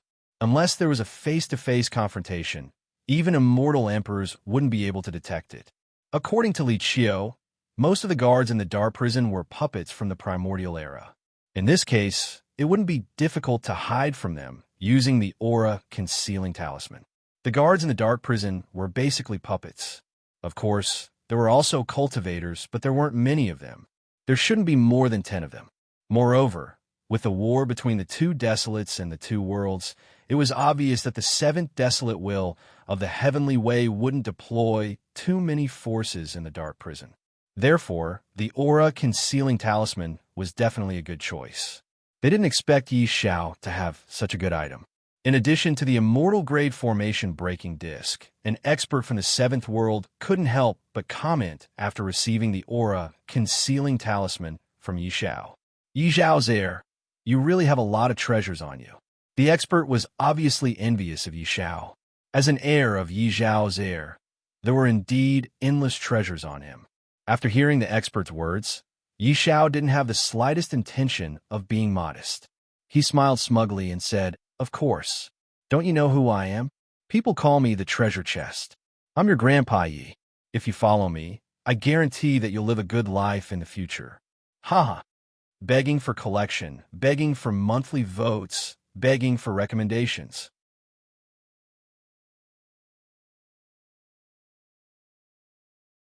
Chapter 1645. Yi Zhao couldn't suppress his desire to show off. Gu Feng punched him in the head and scolded, "All right, you're the heir of the eighth realm. Can you be more shameless?" Those who weren't familiar with Yi Zhao would only think that he was an extremely arrogant person. However, after gradually getting familiar with him, one would realize that Yi Zhao's arrogance was, frankly speaking, just a pretentious act.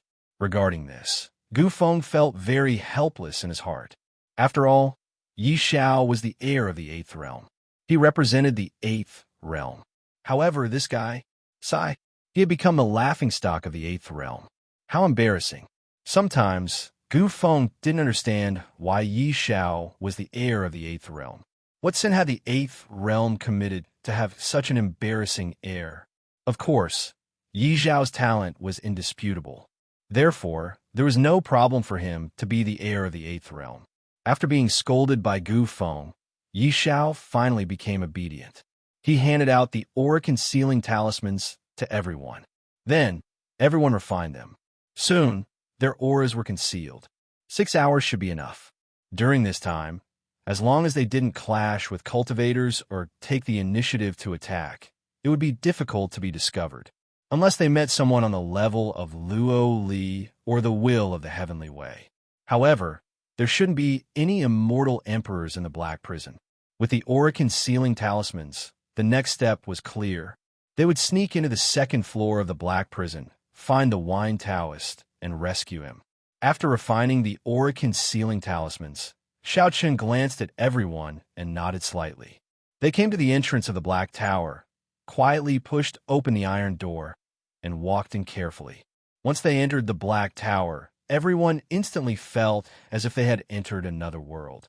Although there were some luminous pearls emitting dim light in the surroundings, the dark and damp atmosphere in the air caused people to involuntarily frown. It was even more oppressive than the outside world. It was really hard to imagine. If a person was locked up here, even if he did nothing, it would be a kind of torture. Needless to say, those who were locked up in the dark prison had their cultivation sealed. Without cultivation, it was simply a kind of torture in such an environment. They looked around. Once they entered the Black Tower, there was a deep and serene passageway. They didn't know where this passageway led, but after looking around, everyone discovered that it seemed that this was the only passageway.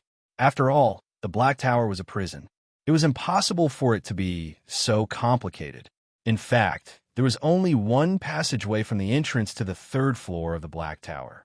Entering and exiting was from this passageway. This design was probably to make it easier to defend.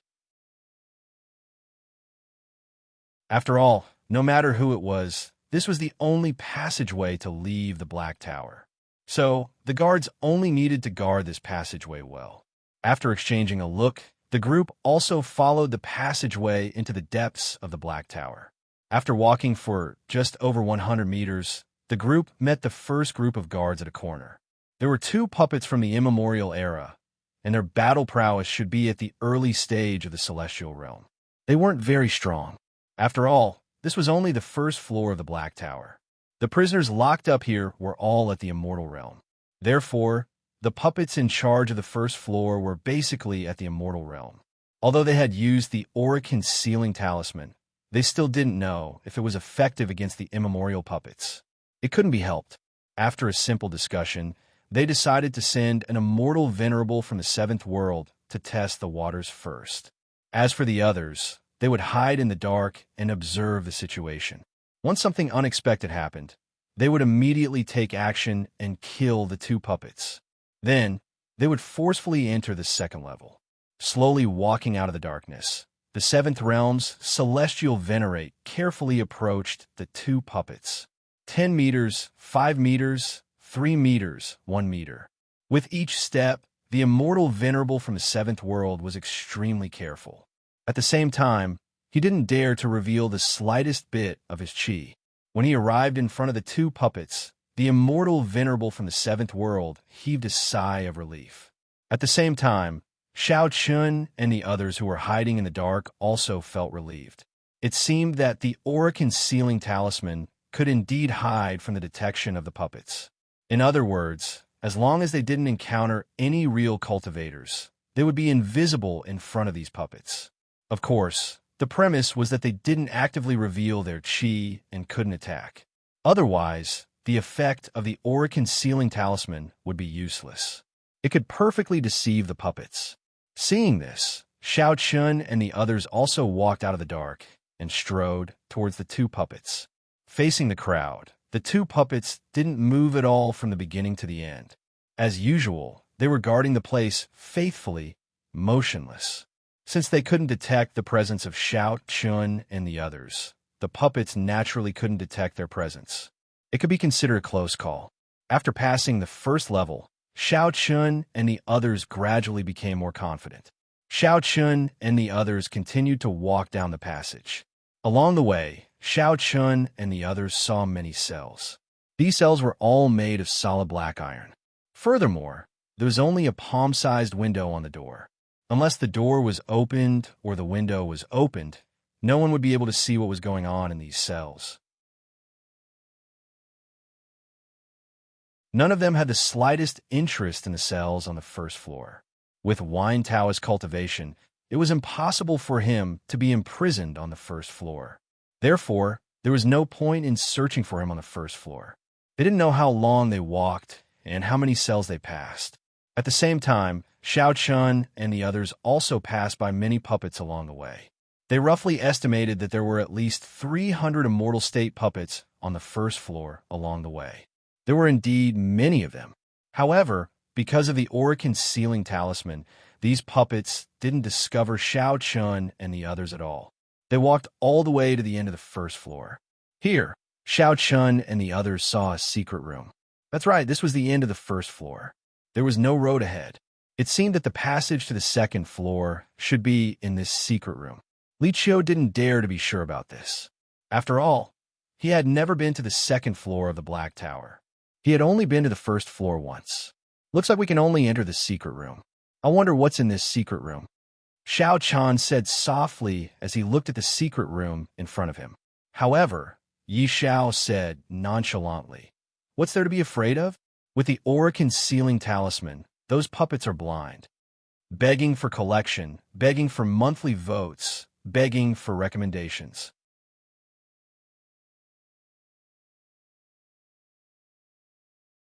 Chapter 1646.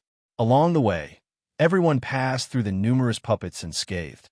As a result, their confidence in the aura-concealing talisman was greatly boosted. It was especially so for Yi Xiao, who had a bewildering confidence in the aura-concealing talisman. Apart from that, there was also a strong sense of satisfaction. After all, the aura-concealing talisman was provided by Yi Xiao. Yi Xiao said confidently. Then, without waiting for a response, he strode forward and pushed open the stone door of the secret room. Wait! Gufeng wanted to advise Yi Xiao to be careful, but he was too slow in the end. Before he could finish, Yi Xiao had already pushed open the stone door. After the stone door was pushed open, the layout of the secret room was extremely simple. Besides, there was indeed a teleportation array at the end of the secret room. It was apparent that this teleportation array should be the entrance to the second floor of the Black Tower. However, apart from the teleportation array, there was also a praying mat in the secret room. Not only that, but on the praying mat sat an old man in the perfect stage of the immortal realm. As the stone door opened, the old man slowly opened his eyes and exchanged gazes with Yi Xiao, who stood outside the stone door in a daze with his hands still in the opening position. As they looked at each other, a trace of bewilderment flashed across their eyes. It was apparent that this old man wasn't a puppet, but a living cultivator instead. Previously, due to the aura-concealing talisman, the old man didn't sense any aura at all. He also didn't know that Xiao Chun and the others had broken into the Black Tower and even reached the end of the first floor. But now, Yi Xiao was clearly standing before the old man. This way, the old man didn't need to sense any aura to know that someone had broken into the Black Tower. As their eyes met, both of them were taken aback. But shortly after, the old man was the first to return to his senses. He looked at Yi Xiao and shouted coldly, "Who are you?" His voice was filled with dense, murderous intent. The old man was the powerhouse in charge of guarding the first floor. He had a cultivation at the peak of the perfect stage of the immortal realm. In fact, due to the outbreak of the battle, there were only 3 cultivators guarding the entire Black Tower. The rest were all puppets. The first, second, and third floors were each guarded by a martial artist. The old man was in charge of guarding the first floor. Those who trespassed into the Black Tower would die. This was the rule of the Black Prison. Thus, when he arrived, a thick killing intent flashed in the old man's eyes. Facing the elders scolding, Nightingale remained silent for a moment before revealing an unnatural smile. I'm lost. Sorry to disturb you." With that, Yi Xiao prepared to close the stone door. Seeing this, the corners of the elder's mouth twitched involuntarily. Lost his way. Did EF Asterisk King disturb them? What do you think this is? A market? Furthermore, there was only one passageway in the entire dark prison. The old man didn't believe that someone could get lost in the dark prison. There was definitely something wrong with the brat in front of him. Therefore, the old man immediately chose to attack. He took a step forward and struck out a palm at Yi Xiao. However, at this moment, a black shadow flashed behind Yi Xiao. It was an immortal venerable from the 7th realm. He shattered the old man's attack and restrained him in an instant. The immortal venerable from the 7th realm was at the peak of the perfect stage of the immortal venerable stage. In terms of combat strength, he was on par with Wine Daoist. Therefore, it wasn't difficult for him to restrain the old man. The old man was restrained in an instant. Then, Xiao Chun and the others strode in. The old man's eyes flashed with shock when he saw so many people barging into the Black Tower without him noticing. "You idiot! I told you to be careful, but you didn't listen. Now you're in trouble." Ignoring the old man, the first thing Gu Feng did when he entered the secret chamber was to slap Yi Zhao's head and scold him angrily. Yi Zhao didn't expect that there would be a cultivator in the secret chamber. After being slapped by Gu Feng, Yi Zhao didn't dare to talk back. Instead, he vented all his anger on the old man. Yi Zhao's face darkened. He strode towards the old man and gave him a good beating. While beating him, he scolded him. "Tell me, is there something wrong with an old man like you? Why are you hiding here? F***CK. Yours truly still has to take the blame for you. Tell me, do you deserve a beating? You're already so old. Why are you still playing hide and seek?" Because his cultivation base had been sealed, the old man couldn't fight back at all. However, he was roaring furiously in his heart. "Play hide and seek, my ass. This secret chamber is my residence. Where else can I go if not here? Besides, you're the one who barged in. Now you're blaming me. You shouldn't bully people like this." After venting his anger on the old man, Yi Zhao's mood improved a little. Finally, Yi Zhao stopped and said fiercely, "Remember, you're already so old. Don't do such childish things. Otherwise, I'll beat you to death next time." When he heard Yi Zhao's words, the old man wanted to cry but had no tears. "What the F***CK did I do? I should just cultivate properly. Who did I offend?" However, it was apparent that the old man did not have the chance to do so. Xiao Chen immediately made his move as soon as Yi Zhao finished speaking. He immediately pointed his finger, and the sword aura instantly pierced through the old man's brow. The old man's body fell straight down, and his vitality quickly dissipated. He killed the old man directly. This person definitely couldn't be left alive. Otherwise, he would definitely inform the other guards. At that time, it would be difficult to rescue Wine Daoist. Therefore, Xiao Chun didn't show any mercy and killed the old man directly. Everyone present didn't have any objections to Xiao Chen's actions. They didn't think that there was anything wrong with Xiao Chen's actions. After killing the old man, Xiao Chun said faintly, "Let's go." There was nothing worth paying attention to on the first floor. The second and third floor were their targets this time. According to Li Qiu's guess, Wine Daoist was most likely to be imprisoned on the second floor. Of course, it was hard to say if he was imprisoned on the third floor. Therefore, the second and third floor were the targets of Xiao Chen's group. Moreover, the second and third floor were where immortal venerables and immortal emperors were imprisoned. The security there would definitely be much tighter than the first floor. After all, the people imprisoned on the first floor were basically at the immortal realm. They couldn't be compared to the prisoners on the second and third floor. The next floor was where they really needed to be careful. The group arrived in front of the array. It wasn't difficult to activate the array. Soon, the array was activated. Then, everyone stepped into the array and disappeared from the array in an instant. Begging for collection, begging for monthly votes, begging for recommendation.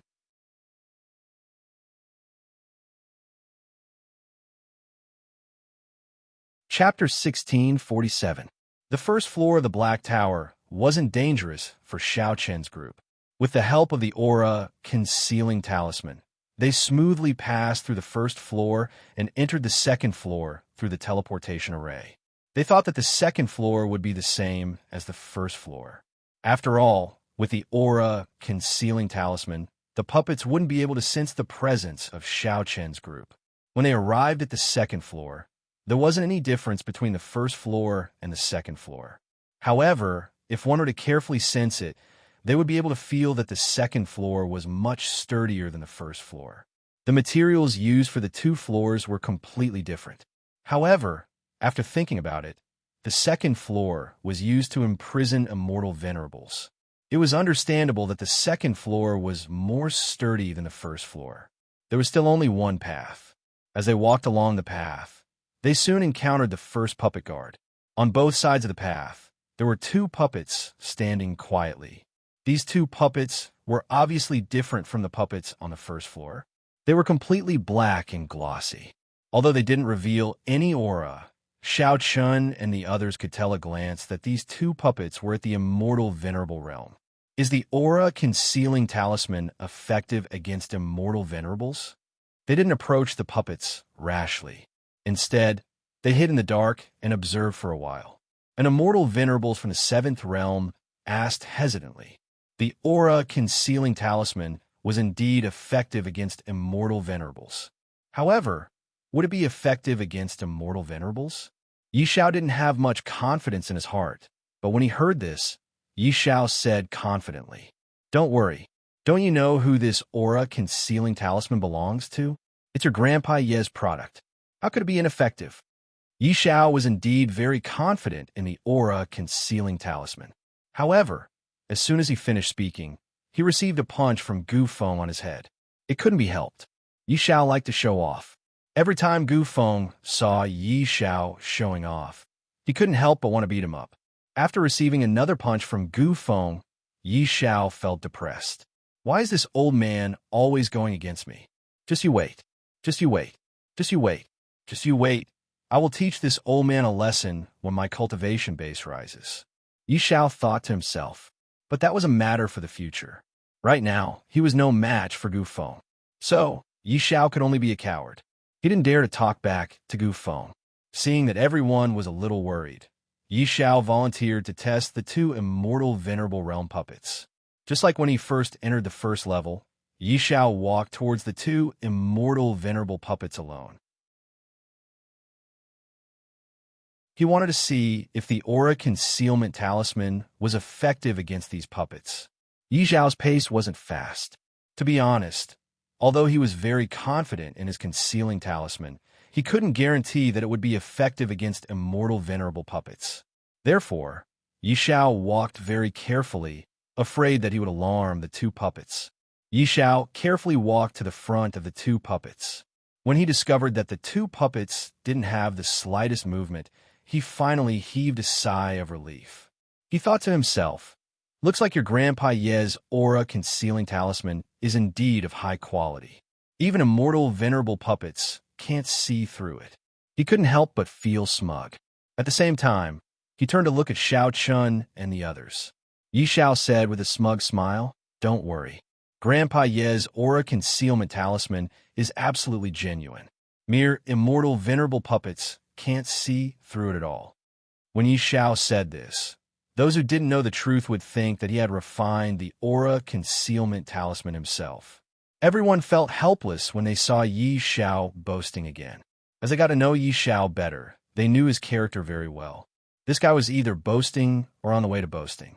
In any case, boasting was Yi Xiao's only joy in life. However, no one cared about this at this time.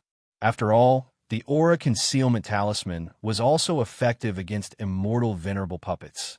Everyone secretly heaved a sigh of relief. In this way, it would be much easier to break through the second level. They all walked towards Yi Xiao. At this time, Yi Xiao couldn't help but size up the two puppets in front of him with a smug expression. He said with an extremely annoying smile, "Tisk, TSK, TSK. Even immortal venerable puppets can't see through Grandpa Ye's aura concealment talisman. Trash." The two puppets that were comparable to immortal venerables had actually become trash in Yi Xiao's mouth. However, just as Yi Xiao was boasting, the light of an array formation suddenly appeared under Yi Xiao's feet without any warning. The light blue light quickly formed a talisman array under Yi Xiao's feet. The array formation was activated. They didn't expect that there would be an array formation under Yi Xiao's feet. Xiao Chun and the others who were walking towards Yi Xiao couldn't help but stop when they saw the array formation. There was no array formation on the first level. However, when they saw the array formation, the expression of an immortal venerable expert changed. Not good. It's an immortal grade aura observation array. They didn't expect that there would be an immortal grade aura observation array here. With an immortal grade aura observation array, the aura concealment talisman would definitely be useless. As expected, just as the expert finished speaking and before Yi Xiao could react, the two immortal venerable puppets had already moved. Almost at the same time, the two puppets blasted out a punch. Their target was Yi Xiao.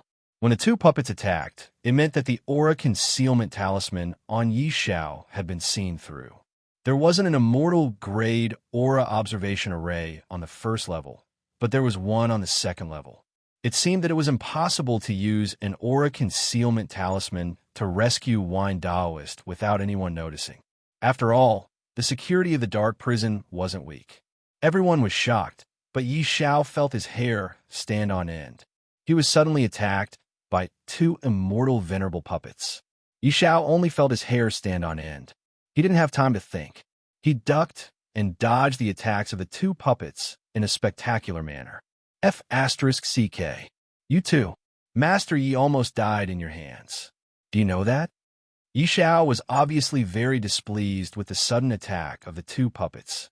However, they were puppets, so they naturally wouldn't give you a heads up if they wanted to attack. The two puppets didn't show any mercy when they discovered Yi Xiao's whereabouts.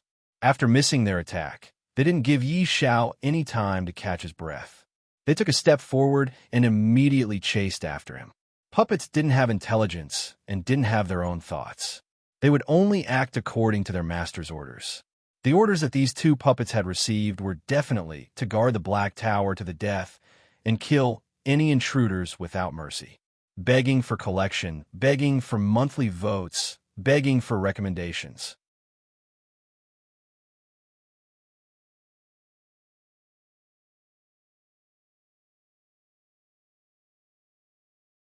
Some felt that the guardians of the first floor were simply useless. However, now was not the time to care about this. Capturing the intruder was the most important thing. Immediately, Ku He used a voice transmission talisman to inform the Rockheart Celestial Lord, who was in charge of the Black Prison on the third floor. After passing the message to the Rockheart Celestial Lord, Ku He strode out of the secret chamber. At the same time, Xiao Chun and the others also fought their way in. Along the way, Xiao Chun and the others encountered several waves of attacks from puppets. Although the number of puppets on the second floor was obviously less than the first floor, they had only encountered a dozen puppets so far. However, the puppets on the second floor were all at the immortal venerable realm. They were very powerful. Although these puppets couldn't pose too much of a threat to Xiao Chun and the others, it was undeniable that these puppets were indeed very troublesome. At the very least, they made them feel a little annoyed and slowed down their progress. They checked the cells one by one, trying to find Wine Daoist's voice. Unfortunately, they had checked dozens of cells along the way, but they still couldn't find Wine Daoist. Most of the cells were empty. There were a few cells where prisoners were locked up, but Xiao Chun didn't know them. Xiao Chun didn't intend to save them. Moreover, judging from the looks of these prisoners, it was obvious that they had been locked up here for too long. Even if they were rescued and helped to restore their cultivation base, it would be useless. They would still be trash. They rushed all the way to the end of the second floor, but at this moment, they finally met Ku He. Looking at Xiao Chun and the others who had killed their way in, Ku He fixed his eyes on Li Qiu. A strange light flashed in his eyes as he said coldly, "Li Qiu, it's you from the seventh realm?" Ku He immediately reacted when he saw Li Qiu. He didn't expect the expert from the seventh realm to break into the Black Prison. However, it made sense. Apart from his seventh realm, which other force in the entire seventh wasteland had the ability to break into the Black Prison? Ku He knew about Li Qiu, but he wasn't familiar with him. After all, when Ku He left the seventh wasteland and joined the seventh realm, he had just broken through to the immortal realm. The two of them had only met a few times. His eyes were filled with coldness. Looking at Ku He, Xiao Chun and the others quickly guessed that this guy was the guardian of the second floor. Without wasting any time, Xiao Chun shouted in a low voice, "Kill!" Following Xiao Chun's command, Li Qiu didn't waste any time. He took a step forward and charged towards Ku He. Ku He knew him, but Li Qiu didn't know him. Or rather, he had no impression of Ku He. After all, Ku He was just a small fry who had just broken through to the immortal realm. When Ku He left the seventh wasteland, he was already an immortal reverend. It was normal for Li Qiu to not remember him. Li Qiu did not hold back as he struck out with his palm. Moreover, he had used a grade 3 celestial skill. It was obvious that he wanted to kill Ku He. Now wasn't the time to delay. He had to act quickly. Otherwise, the experts of the Seventh Wasteland would come to support him. Moreover, in the Black Prison, other than Ku He, there was an even more terrifying expert, Rockheart. Rockheart's combat strength wasn't any weaker than Li Qiu. He wanted to kill Ku He with a single strike. However, Ku He was very calm in the face of Li Qiu's attack. It was as if he wasn't afraid of Li Qiu at all. With a sneer on his face, Ku He said coldly as he watched Li Qiu's palm strike fall. Li Qiu, you traitor. Ha! I might be afraid of you if we were in other places, but you can't kill me in the Black Pagoda. As he spoke, a pale blue light suddenly shot up to the sky in front of Ku He. This light formed a layer of protective shield that firmly protected Ku He's body. Immediately after, Li Qiu's attack also directly bombarded this layer of blue light. Begging for your collection, begging for monthly votes, begging for recommendation.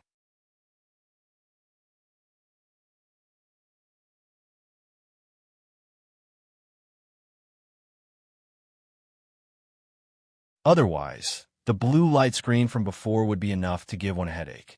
This expert from the Seventh Realm was also a talisman formation master, so he knew the power of this formation very well. Upon hearing this, Li Qiu's eyes flashed with a frost python. He looked at Ku He, who was blocking his path, and at the same time, transmitted his voice to Xiao Chun and Yi Xiao. This old man will send you over. You two should break the formation as soon as possible. We will deal with the rest here.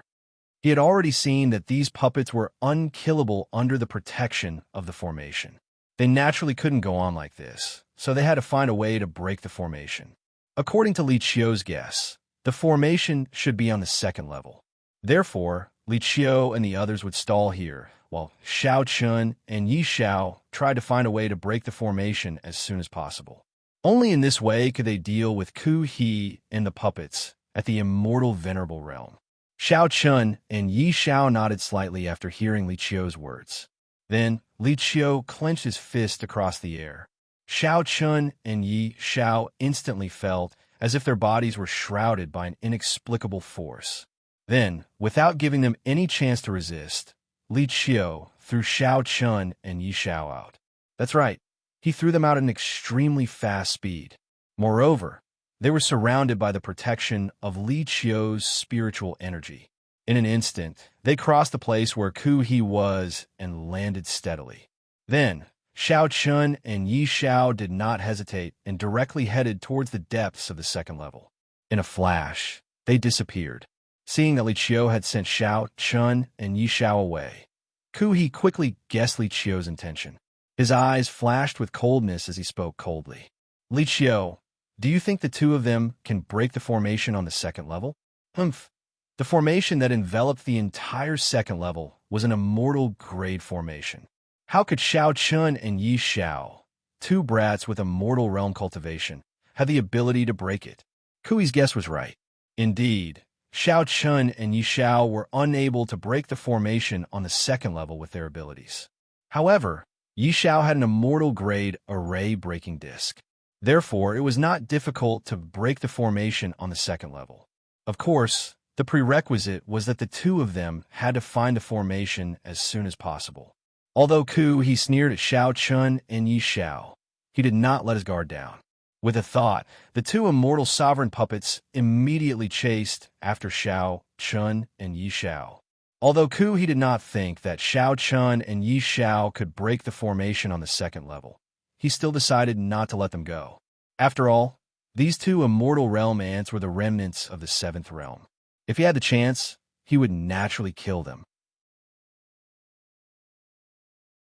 Seeing the two puppets chasing after Xiao Chun and Yi Xiao, Li Qiu and the others could do nothing about it. After all, they had been completely blocked. There were puppets blocking both the front and back of the passageway. There was no way to escape. In Kui's opinion, using two immortal sovereign puppets to chase after Xiao Chun and Yi Xiao was a sure thing. After all, those two brats were only at the immortal realm.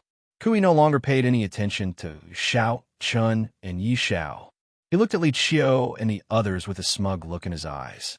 Li Qiu, there's a path to heaven, but you chose to barge into hell. I can't do anything to you in the outside world. However, since you're courting death by barging into my black tower, don't blame me for what happens next. I'm an invincible existence here. After saying that, he activated the formation. Immediately, the dozens of puppets in the surroundings attacked Li Qiu and the others in a frenzy. Looking at Li Qiu and the others who were besieged by the puppets, Kui's eyes flashed with pride. If he could kill Li Qiu and the others in one fell swoop, it would definitely be a great merit. At that time, the seventh desolate will of the heavenly way would definitely reward him. Perhaps he could even break through to the immortal emperor realm with this merit. Thinking of this, Kui became more and more excited, begging for collection, begging for monthly votes, begging for recommendation.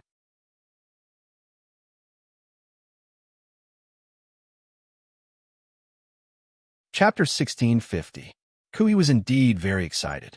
Thinking about it, being able to kill Li Qiu, who was at the immortal emperor realm, while being at the immortal venerable realm, what kind of contribution was this? Moreover, this could only be done in the Black Tower. If it was any other place, Kui would probably turn around and flee when he saw Li Qiu, let alone kill him. In Kui's opinion, Li Qiu was courting death. He actually ran into the Black Tower. Haha, this gave him, Kui, a chance to make a name for himself. His eyes were filled with madness. Under the power of the formation, the dozens of immortal venerable realm puppets that besieged them seemed to have an immortal body.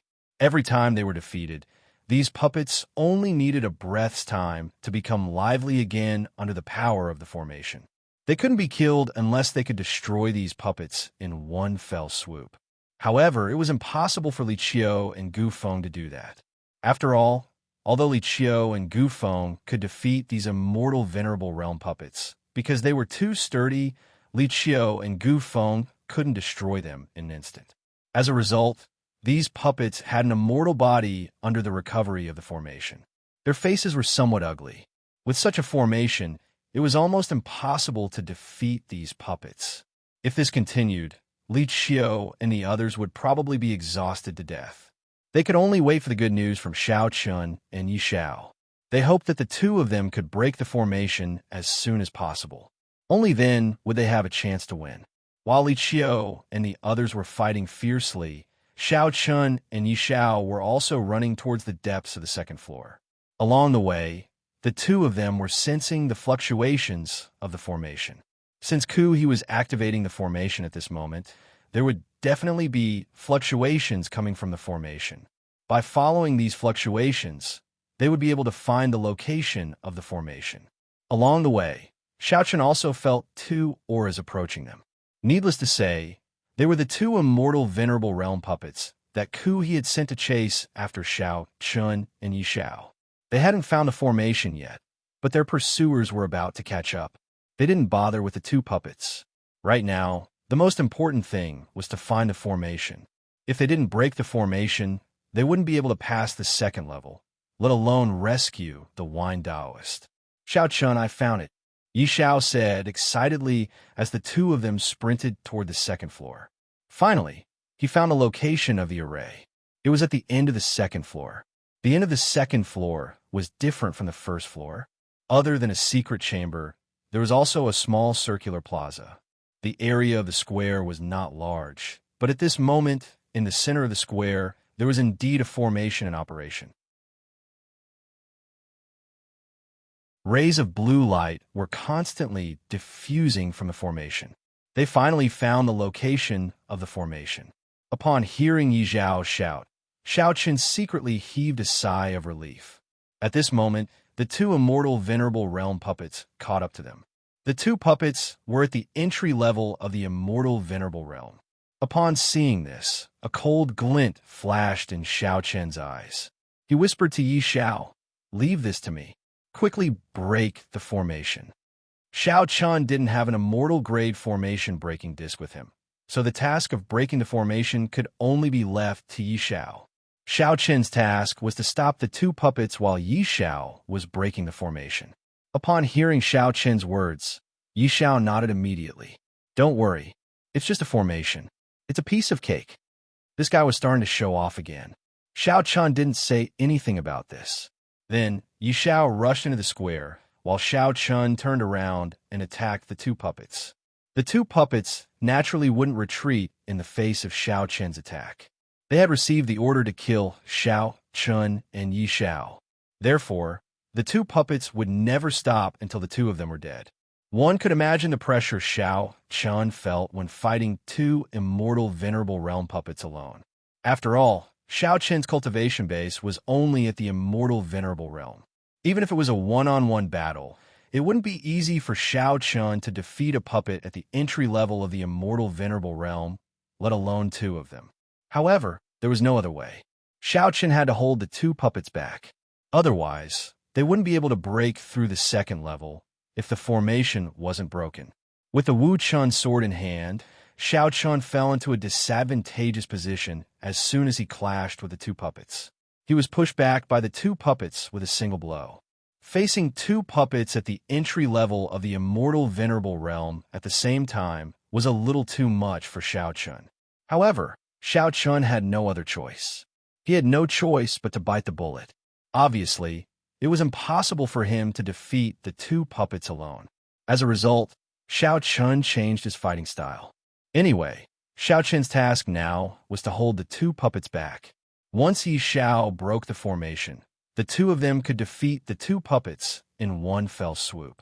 Having made up his mind, Xiao Qin began to move away, no longer clashing with the two puppets head-on. Fortunately, Xiao Qin was facing two puppets without spiritual intelligence. If he were facing two warriors at this time, it would not be so easy for him to hold off the other party.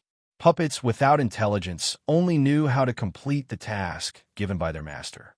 Therefore, when facing Xiao Qin, the two puppets didn't think of attacking Yi Xiao and stopping Yi Xiao from breaking the formation. Instead, they were focused on killing Xiao Qin. This saved Xiao Qin a lot of trouble. He only needed to hold the two puppets back. However, as time went by, Yi Xiao still did not crack the matrix. About 15 minutes had passed, and Xiao Qin was getting more and more exhausted. However, Yi Xiao, who was in the middle of the square, was still not nervous at all. Seeing this, Xiao Qin could not help but shout, "Yi Xiao, what are you doing? Hurry up. I can't hold on any longer." Xiao Qin couldn't hold on any longer. Of course, most importantly, Yi Xiao didn't do anything. Who knew what this guy was up to? Upon hearing Xiao Qin shout, Yi Xiao turned around and said embarrassedly. Upon hearing his words, Xiao Qin almost cursed. Yi Xiao said in an aggrieved tone, Brother Xiao Qin, I don't seem to have any more immortal grade array decryption discs. No more?" Upon hearing Yi Xiao's words, Xiao Qin couldn't wait to slash him with his sword. "Damn it! Why didn't you tell me earlier that you don't have any immortal grade array decryption discs? Why did you keep squatting in front of the formation?" Xiao Qin had to fight with the two puppets for half a day. Xiao Qin had the urge to vomit. However, he suppressed his anger and asked coldly, "What should we do now?"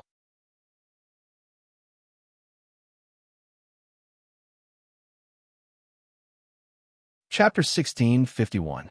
So what should we do now? Xiao Qin yelled. Who the hell knew that Yi Xiao, this idiot, would do something like this? Don't you know if I have a successive array breaker disc? Xiao Qin was indeed struggling to hold on. He was facing two immortal, venerable realm puppets alone.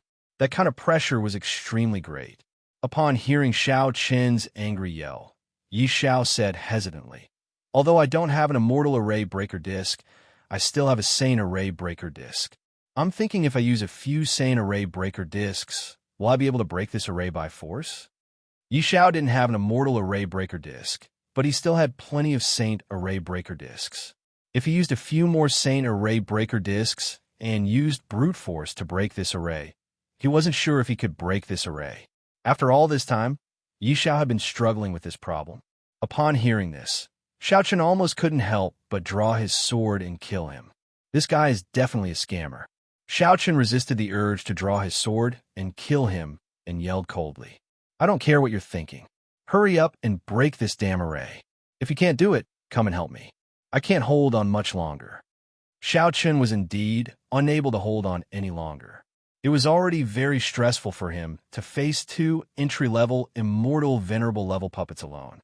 Moreover, with the help of the formation, the two puppets were practically immortal. If Yi Xiao couldn't break this array, Xiao Chun would probably die here. Xiao Chun had already done his best to hold on for so long. Upon hearing Xiao Chen's words, Yi Xiao said hesitantly, "Then should I try using a Saint Array Breaker Disc? I don't care. Just hurry up and break this damn formation, then come and help me." Xiao Chun wanted to cry, but had no tears to shed. "Damn it. Why are you hesitating? If you can break it, then break it. If you can't, then come and help me." Xiao Chun was depressed. Upon seeing this, Yi Xiao finally stopped hesitating and prepared to break the array. Without an immortal array breaker disc, Yi Xiao retrieved 5 to 6 Saint Array Breaker Discs from a space ring, activated them at the same time, and launched them at the array. In theory, it was impossible for a Saint Array Breaker Disc to break an immortal array. Yi Xiao didn't expect that a few Saint Array Breaker Discs would be able to break this immortal array.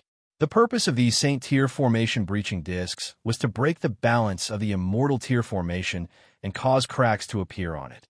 Then, Yi Xiao would attack again and break it with brute force. This was the idea that Yi Xiao came up with after racking his brains. But Xiao Chun wasn't concerned about it at all. At that moment, Xiao Chun was only concerned about one thing, and that was this damn array. How long will it take for you to break it? Xiao Chun didn't care about the process. Xiao Chun only wanted the results.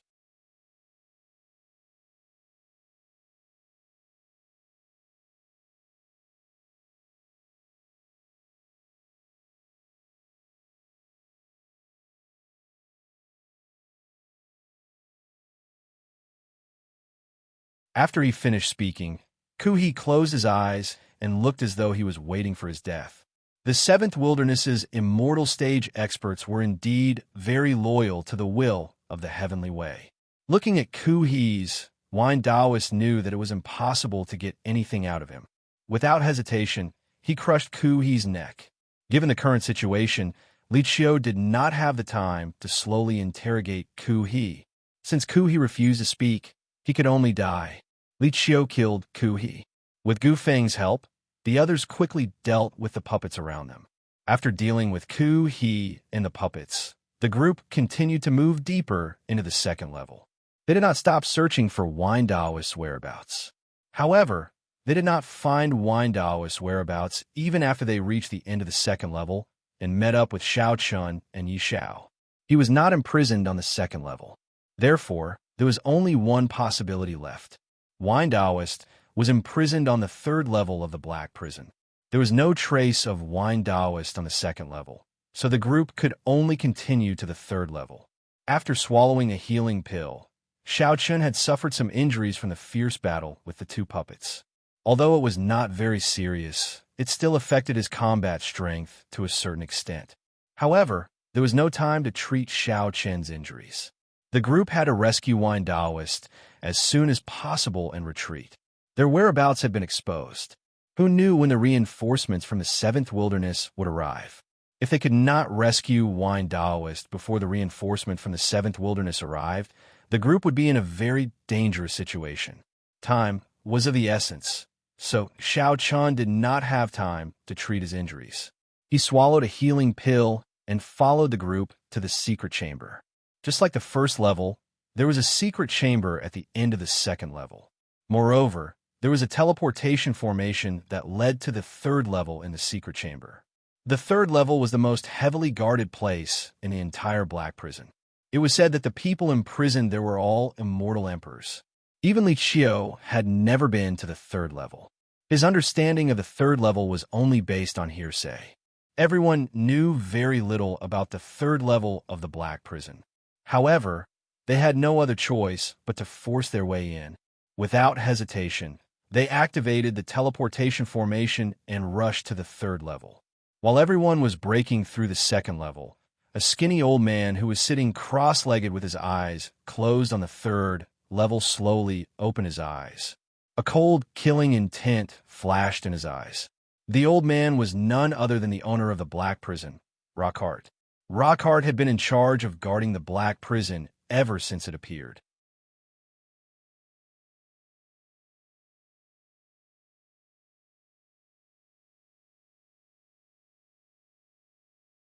Chapter 1653. There were a total of 8 such puppets. They were completely different from ordinary puppets. They wore large black robes and looked no different from living humans. They were made of flesh and blood. However, there was no expression in their eyes. Moreover, one could not sense the slightest bit of life from these 8 puppets. Their cultivation base was at the great perfection, immortal, venerable realm. These 8 puppets were the true foundation of the entire dark prison. Unlike ordinary puppets, they were living puppets. A living puppet, as the name suggested, was a puppet refined from a living person. A puppet refined in this way not only retained the puppet's powerful physical strength and fearless fighting style, but it also retained the puppet's strength and various celestial skills when it was alive. It wasn't an exaggeration to say that the combat strength of living puppets was at least 3 times stronger than ordinary puppets, and this was only the most conservative estimate. However, because the refining method of living puppets was too cruel, it had been listed as a forbidden technique a long time ago. This was personally decided by the will of the Heavenly Way, because he felt that living puppets were too cruel. However, it was the will of the Heavenly Tao that had personally refined these 8 living puppets, allowing them to become the true foundation of the Black Prison and help Heartcliff guard the Black Prison. Wasn't this a bit ironic? On one hand, living puppets were listed as a forbidden art. On the other hand, he had personally created 8 living puppets. This was the will of the 7th Baron's heavenly path. As for where these 8 living puppets came from, it was even simpler. Cultivators like them could be found anywhere in the dark prison. These 8 puppets were obviously refined from the prisoners in the dark prison. Looking at the 8 living puppets in front of him, a faint killing intent flickered in Yin Xian's eyes. Shortly after the 8 puppets appeared, a bright light flashed, and Xiao Chun and the others successfully arrived at the 3rd floor. Compared to the 1st and 2nd floor, the layout of the 3rd floor was much simpler. It was a circular plaza with 8 prison cells around it. There were no obstructions. It could be said that no matter where one was, the entire 3rd floor could be seen at a glance. One could also see the entire floor thoroughly. Of course, this design was also to make it easier to guard. After all, the prisoners on the 3rd floor weren't ordinary people. When Xiao Chun and the others appeared, Yin Xian stood in front of them with the 8 living puppets. When he saw Li Qiu, Yin Xian said coldly, "Li Qiu, you traitor, how dare you walk into the trap? Not bad. It just so happens that I have a lot of empty cells on the 3rd floor. They're very suitable for you." Yin Xian said coldly.